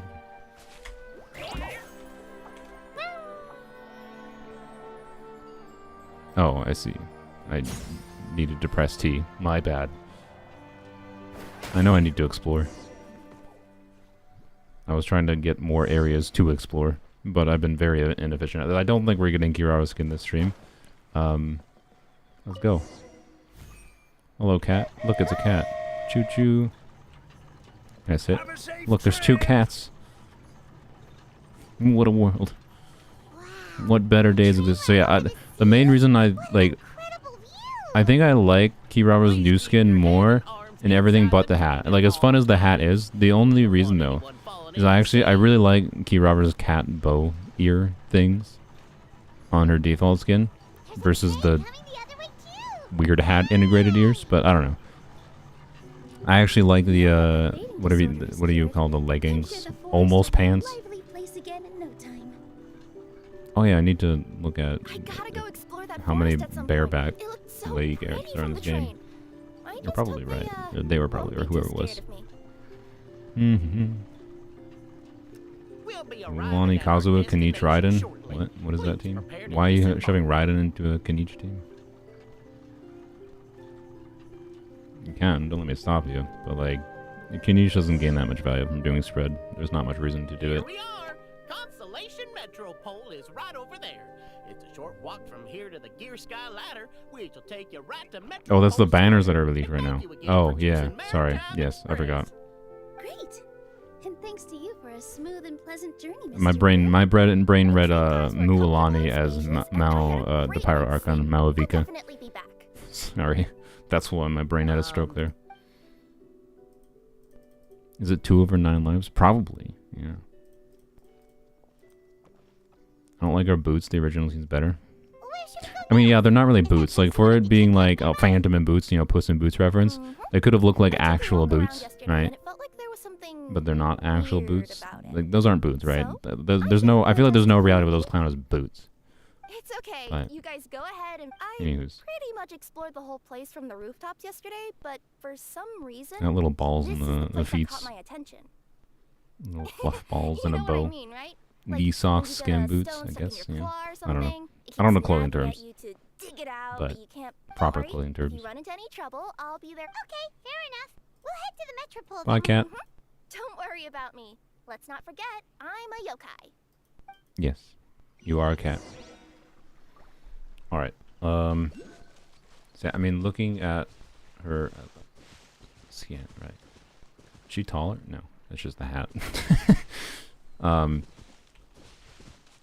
you stop looking at each other? I want to compare without you looking at each other.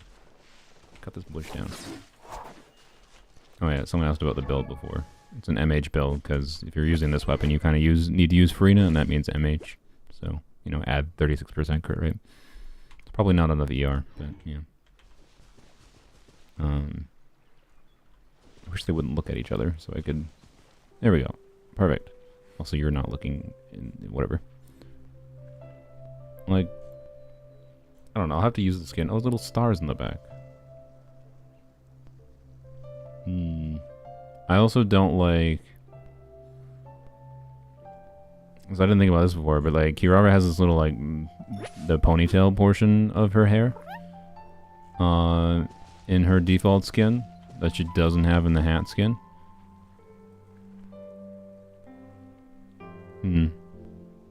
Yeah, I don't know. I think I like the default skin more. I'm sorry. I like the, like, one thing I don't like is I don't like the tendency for them to do the weird, like, split hair thing on characters. This is more a problem than, like, Star Rail that I saw, where it, like, really annoyed me. Like, so many characters would just have, like, long hair, and then it would, like, split and somehow magically just stay, like, formed in a triangle. Like, Kiwawawawa kind of has that, and it's more obvious. That more weird split hair thing is more there with that skin. Versus this, it's there obviously, but it's hidden by the ponytail, and it looks much more fine. Akron here, exactly. So like, there's not as many characters in Genshin that have it, and like Yai has it a little bit, but it's again mitigated because like she has it gets tied together, right? So it looks fine in my opinion here. I don't get it. I don't get why that's a thing. You obviously don't. You're just a yeah. Do you have it? No, you don't have it. Yeah, it's not that common in Genshin, but it is an annoyance for me when the characters do have it. You technically do, but you got like quadruple splits, and I think it's fine because like this is obviously more a purposeful styling thing. Like obviously there's like just about 5 gallons. Stop moaning. There's about 5 gallons of hair products, I think, in Navia's hair, presumably. So, yeah. Yep, Ningguang has it. It's not, I don't know. It doesn't look as bad as it, like Razor kind of has it, like what the F is going on with Razor. You can't tell me Razor uses hair products. So, anyways. There's not that many characters in this game that have it, so it's fine. But anywho's, I don't like it.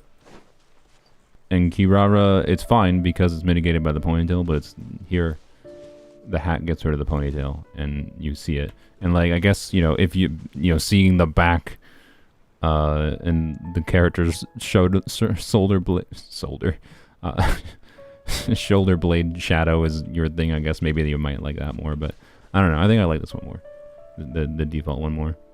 I kind of like that this one lets you see more of her feet being angled up versus it's more like subtle in this one. Actually, I don't know. I think I prefer the subtlety. I don't know. Like, it's not a bad skin. I like it. I will use it for the video and then I'll probably turn it off. I think is my guess. That's my commentary. Talk to the cat. Oh yeah, I should probably get the quest.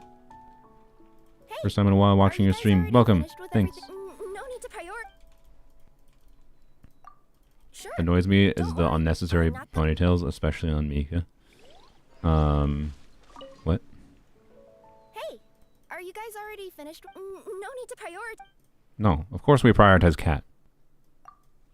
Great. Yeah, we're absolutely finished.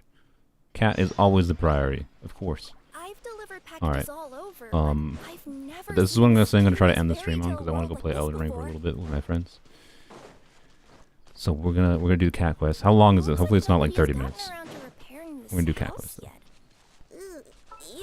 Yeah, the rat tails. I don't know. The rat tails seem to be just like a China thing. I don't know if this counts. I'm sorry. By the way, Arlecchino, freaking best design character in the game. Just saying. Anyways, what was Toma? Ah, yeah. I mean, okay. To be fair, like, if I tie my hair back, that is probably approximately what mine looks like. So, you know, like, let the boy have long hair. Although, well, no, mine would be a little bit thicker because, like, I actually like he obviously cuts his hair around here. I don't. So this is more of a specific choice, which is odd. But I don't know. Is that common of a thing in China? I have no idea. Yeah, this thing is just funny. Like, what is that? What is that? Anywho's. It's like 30 minutes? Oh, frick me. Okay. Never mind. We're gonna... Sorry, Kira. We're gonna save this for... Okay, I'll wait here for you. Oh, I'm sorry. I feel so bad, like, making her wait. I don't even care about you guys. I feel bad making her wait. No, I don't want to do 30 minutes. I thought it would be like a 10-minute, 15-minute quest. YouTube, can you stop doing ads? Alright. Instead, we're gonna end off the stream on looking at female characters' backs. Because I want to actually like look at how many of them do that. Oh, this is gonna be really annoying. I have to look through. Okay, you don't. Cause that makes sense. Because they tend to go into just generic QC design for. Yeah, you don't. You're not a lady. You don't. Do you? You shouldn't. You don't. Oh well. Okay. No, you do. You do. You definitely do have some back showing. All right. What does Kirara have? Yeah, you definitely do. You have less clothes. You have more back than you have clothes. Chevreuse. Oh yeah, Chevreuse has. Yeah, Chevreuse. Chevreuse is all hair. She technically has it, but she's all hair, and that's why we love Chevreuse, because you when you walk around overworld as Chevreuse, you just play as Purple Blob, with a hat. Can you imagine how much of a nightmare this hair is, by the way? Look how thick and long his hair is. Like, God. Like, my hair is long enough. It's like, it takes a lot of time to dry my hair. And, ugh. What the frick, this hair? Like, how? God. Horrifying. Yeah, I love it. Horrifying. Navia's is the same thing, but slightly less voluminous. Anyways, Navia's got some back showing. Yeah, they all do a little bit. Alright. What about Farina? No, please. Yeah, Farina, because you're great. We all love Farina. All the better designs. I mean, okay, Navia's design is pretty good, to be clear. Yeah, I bet she doesn't take care of it. I mean, maybe. You know. Anywho's. Farina's design is awesome. Yeah, the only thing is she should wear pants. Like, why is she, like, not necessarily pants, but why is it short shorts? Right? Like, it's one thing to not wear pants, but why short shorts? Anywho's. Other than that, Farina absolutely 10 out of 10 design-wise. Yeah. Anywho's.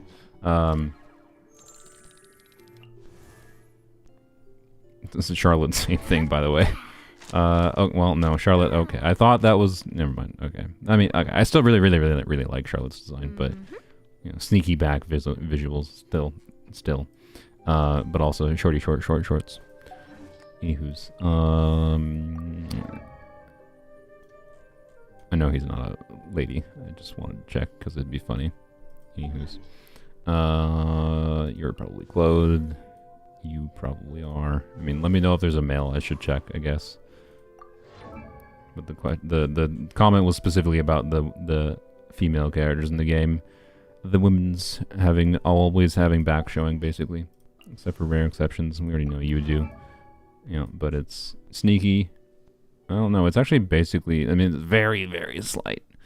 But definitely more visible with her skin. Linny's booty shorts are wild. Oh, yeah. Oh, yeah. I forgot about him. Oh, yeah. Look at Linny. Linny's trying to... yeah. Yep. I respect it. I respect the cross-dressing, Linny. The Kave. Does Kave has to, right? he does. Let's go, Kave. I'm proud of you. Anyways, what about Baiju? Alright, now we're just looking at all the characters. Yep, Baiju's got the whatever you call this. So, yeah. Do Kiwawawa? Sure. I'll do a Kiwawawa showcase. Should be maybe a preview. I don't know exactly what team I'll settle with. I mean, okay, obviously Dia, but you know, duh.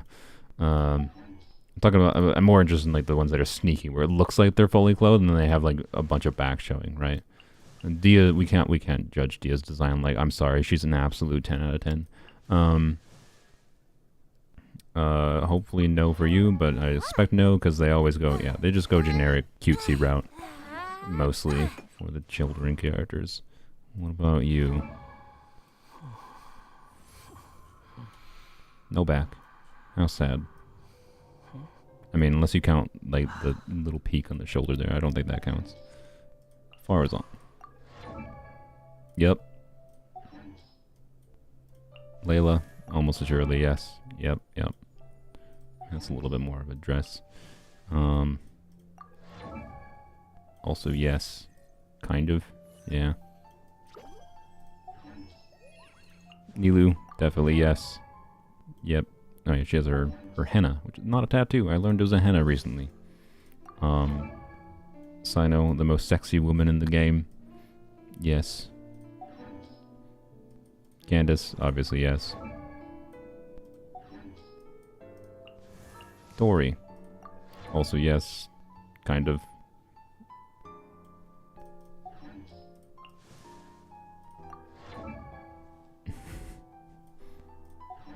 Why am I doing this?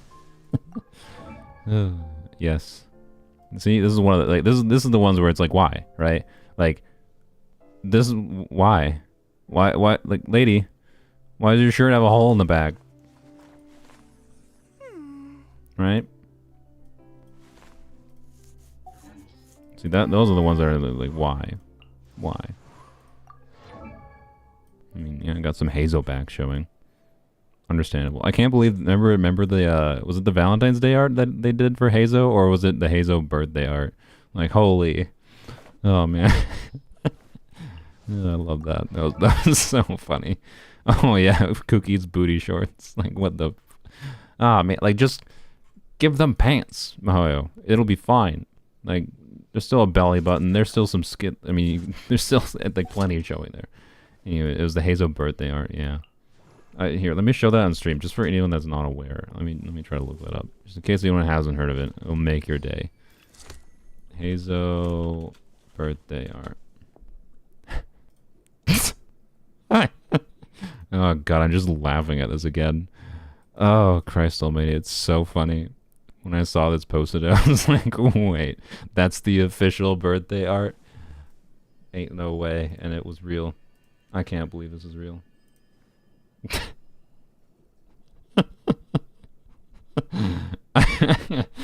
I just, oh, I can't. I love it. It's so funny. Like, I think it's much more fine for them to do funny art like that as just like an art outside of the game itself.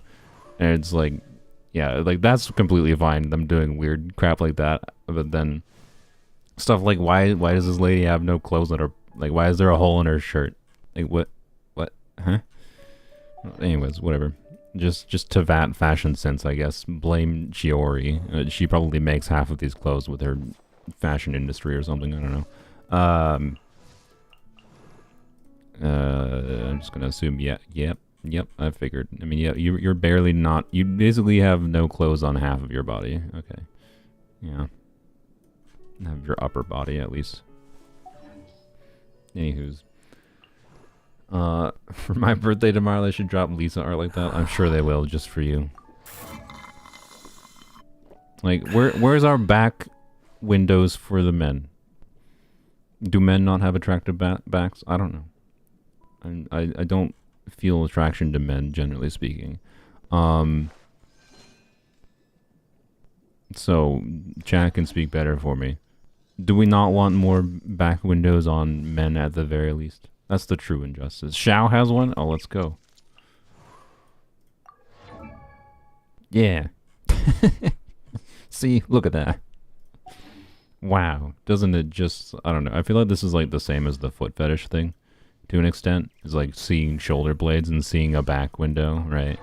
Like oh look, you can peek at Yai's back through her hair. We. I just, yeah. Anywho's, this is what we're doing today. Yep, back window, indeed, among other things. Like, I love Shenhe's design, to be clear, but also. Yeah. Alhaitham boob window? Did I pass over Alhaitham? Oh yeah, of course. I mean, yeah. Yeah. This is what all scholars, just as an FYI, you know, this is what happens when you get a master's degree. you just automatically gain a body like this. Anywho's. Yujin. I swear, if she's got nothing. Let's go! She actually is wearing clothing. That's covering things. Wow. Let's go. Ito. I'm gonna guess. No? This is an injustice. I forgot he had like the full arse cape. This is an injustice. Where's his back window? There should just be a hole in his cape. By the logic of this region, this world's fashion standards. Yep. Yep.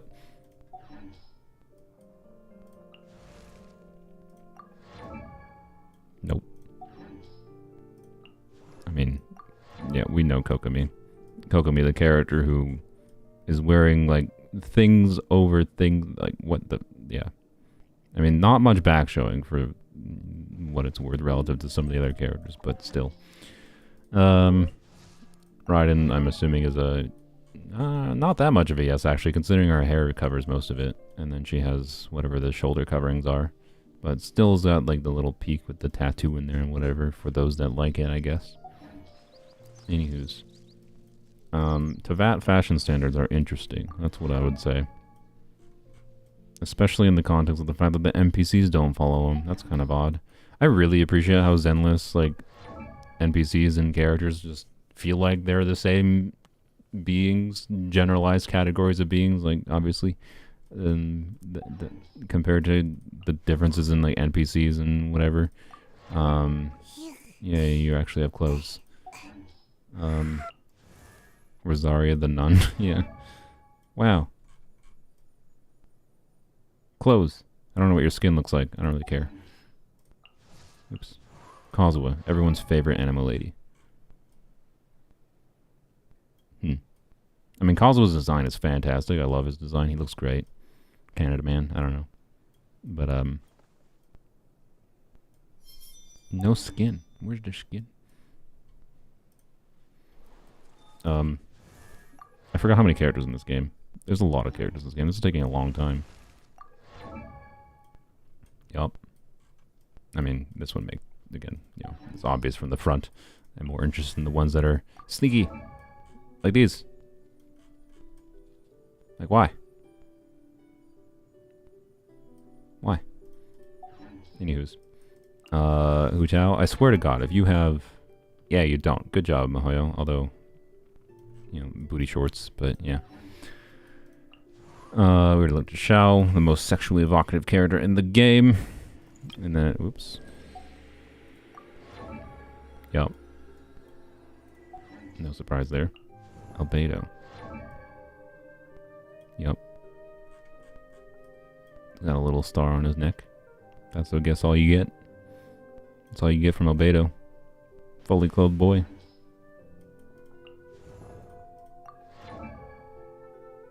Yup. Injustice. Injustice. We need a back window for Jungle Dungles. Yep.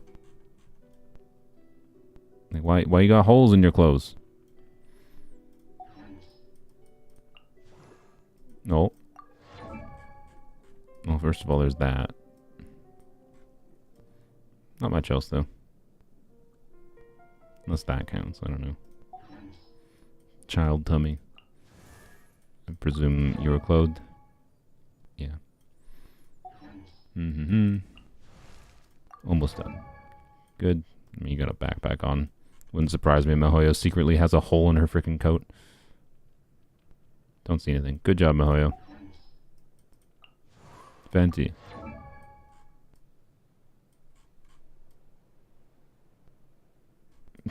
I don't trust them. Is it showing? I can't tell. Oh, thank you. Nope, nothing. Good. Fenty went to war in a battle bikini, did he? Yep. Mona's probably... Oh, Mona's definitely a yep. Yep. Chi-Chi, probably a no. Good. Well, I have confirmed... I think we have confirmed whatever that commenter said earlier. You are correct. Wait. Oh, no, Jean. Yeah, Jean has... Yep. Yep. You're correct. We're correct. Sucrose. No, Sucrose has a 2. Freaking, like, why? Why is Sucrose? Ugh. Whatever. Can I be friends with you? I don't know. Is that how friends work? Sometimes it is, I suppose.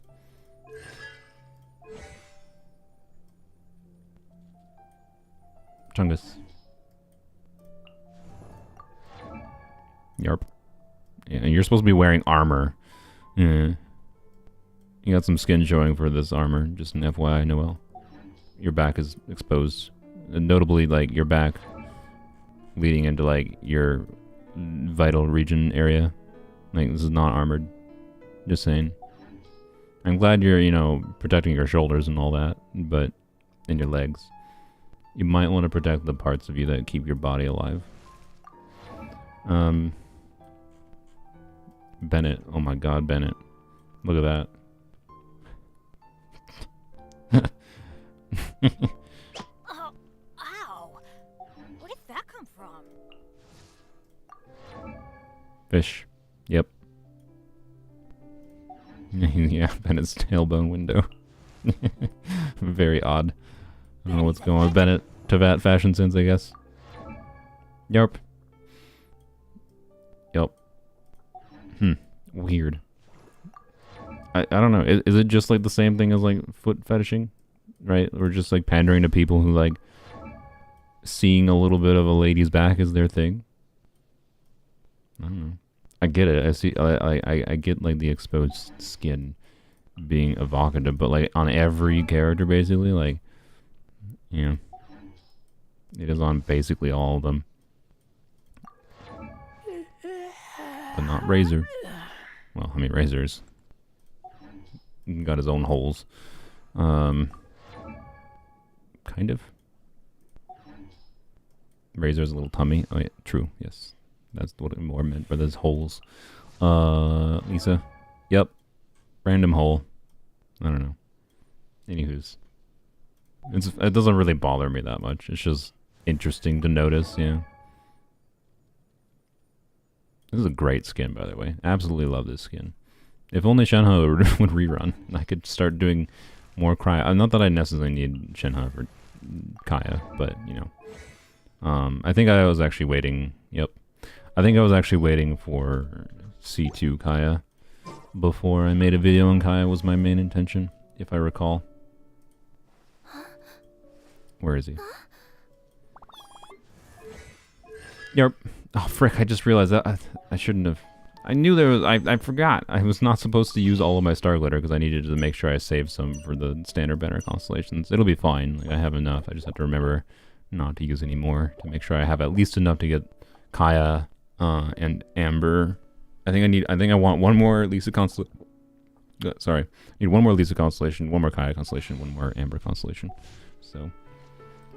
I should not have used all those things for the Kave pulls, but I don't know. Frickin' Kave. God. So stupid. Whatever. Alright, let's go show DPS Cat real quick. Let's, and this is without Frida on Deepwood. Let's go fight this, cause, wait. Yeah, we're gonna fight this. Was Kaya skin free? Yeah, yeah. It was a 4-star skin that was free last year's event, I think. Last year's summer skin. So, not free anymore. Sylveon got the cat skin. Congrats. I'll be there soon, hopefully. Oh, this thing is a Geo Shield. We're not even going to see the proper damage. Oh, also, I'm using Cloud Retainer. Oops. Okay, we're doubly not going to see all the correct damage. My bad. Alright, I'll do this properly. Give me a second. Yeah, this is not the proper showcase.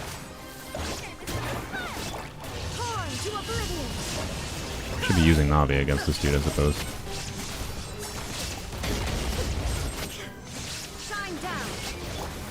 Can we do Plunge Cat? Let's do Plunge Cat. Why not? It's gonna be physical damage, obviously, but... Oops, well, they were definitely doing Plunge Cat because I forgot to hold skill.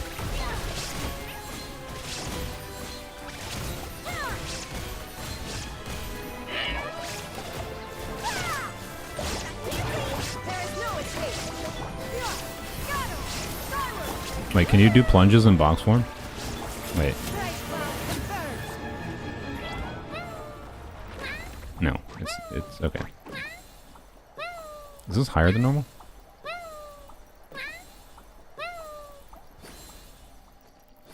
Okay, we gotta wait for it to end. Is that higher than normal? I never noticed that before, or knew that before. Wow.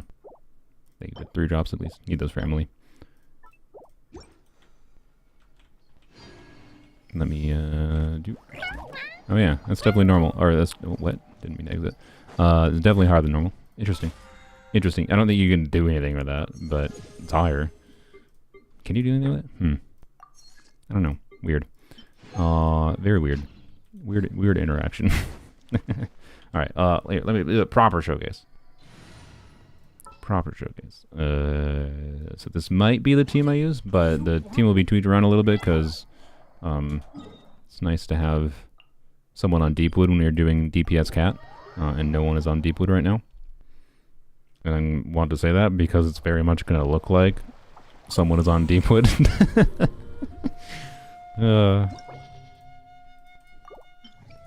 Like, this goes so much harder than I thought it would. It's so much more damage than I thought Kiwawawawa DPS would get. Oh boy. So yes, this is probably what I will be using for the DPS Kiwawawawa video. And I really want to try Emily instead of Kiwawawawa here. Or instead of Kiwawawawa. Emily instead of Raiden in this team as well. But she does not exist quite yet, so...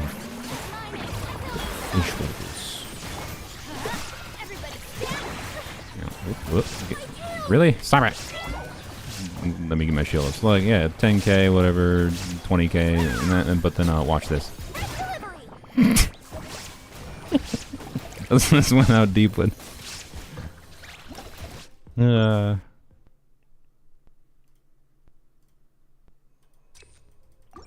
then like her little bombs get like 10k as well. Oh boy.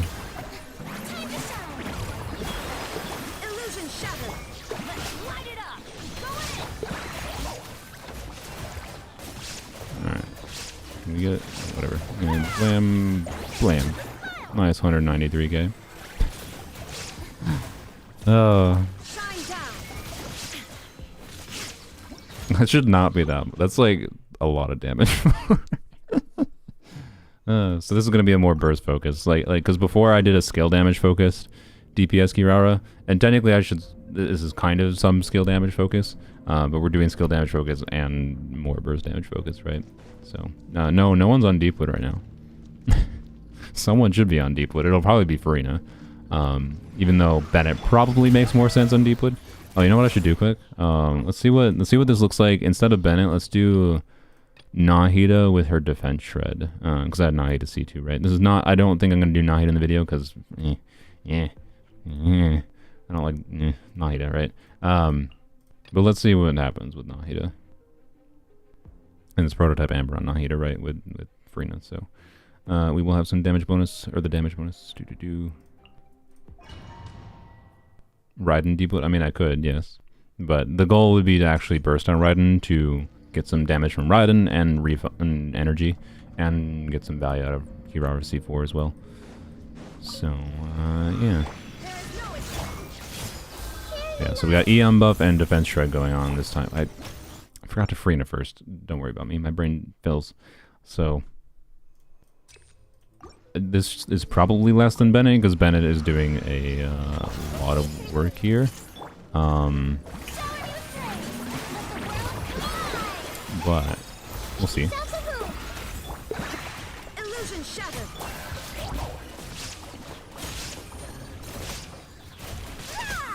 Oh. The dead. I didn't get to burst. Oops. That was Nahida and doing too much damage there, mostly, I think.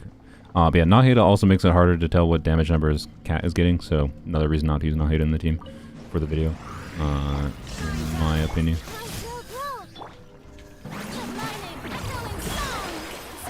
Yeah, this is not what I intend to use in the video, because, you're gonna die too quick. Frick me! 180k, right? But that's, again, with Nahida C2, right? So this is genuinely the better team because of that. Because of Nahida C2, I think. Without Nahida C2, definitely Bennett is better. Well, actually, without Nahida C2 and Frina C2, notably, because I can get the full damage bonus with doing both. Nahida... So, anyways, alright. It's too whale. It's too whale for me. Whereas in this team with Bennett, it's not technically necessary to do that. I guess I should show Baiju too. So, yeah, Nahida was on deep with it. That's part of why I was testing that, right? But yeah, this Bennett team should probably be able to get to. I'm just gonna leave it for a surprise for the video. I have no idea, but like what the exact number will be. But I'm gonna guess in the neighborhood of like 250k with Deepwood going in the Bennett team. Let's compare to like a Baiju variation real quick. Catch and Raiden. You have a question? I would recommend asking the question rather than saying you have a question.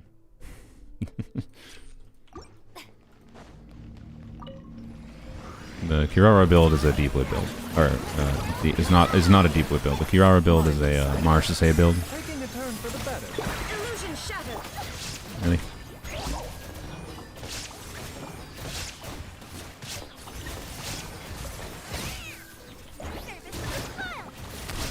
Really? How did I not crit? On both hits. Yeah, and the idea for anyone that missed it early in the stream is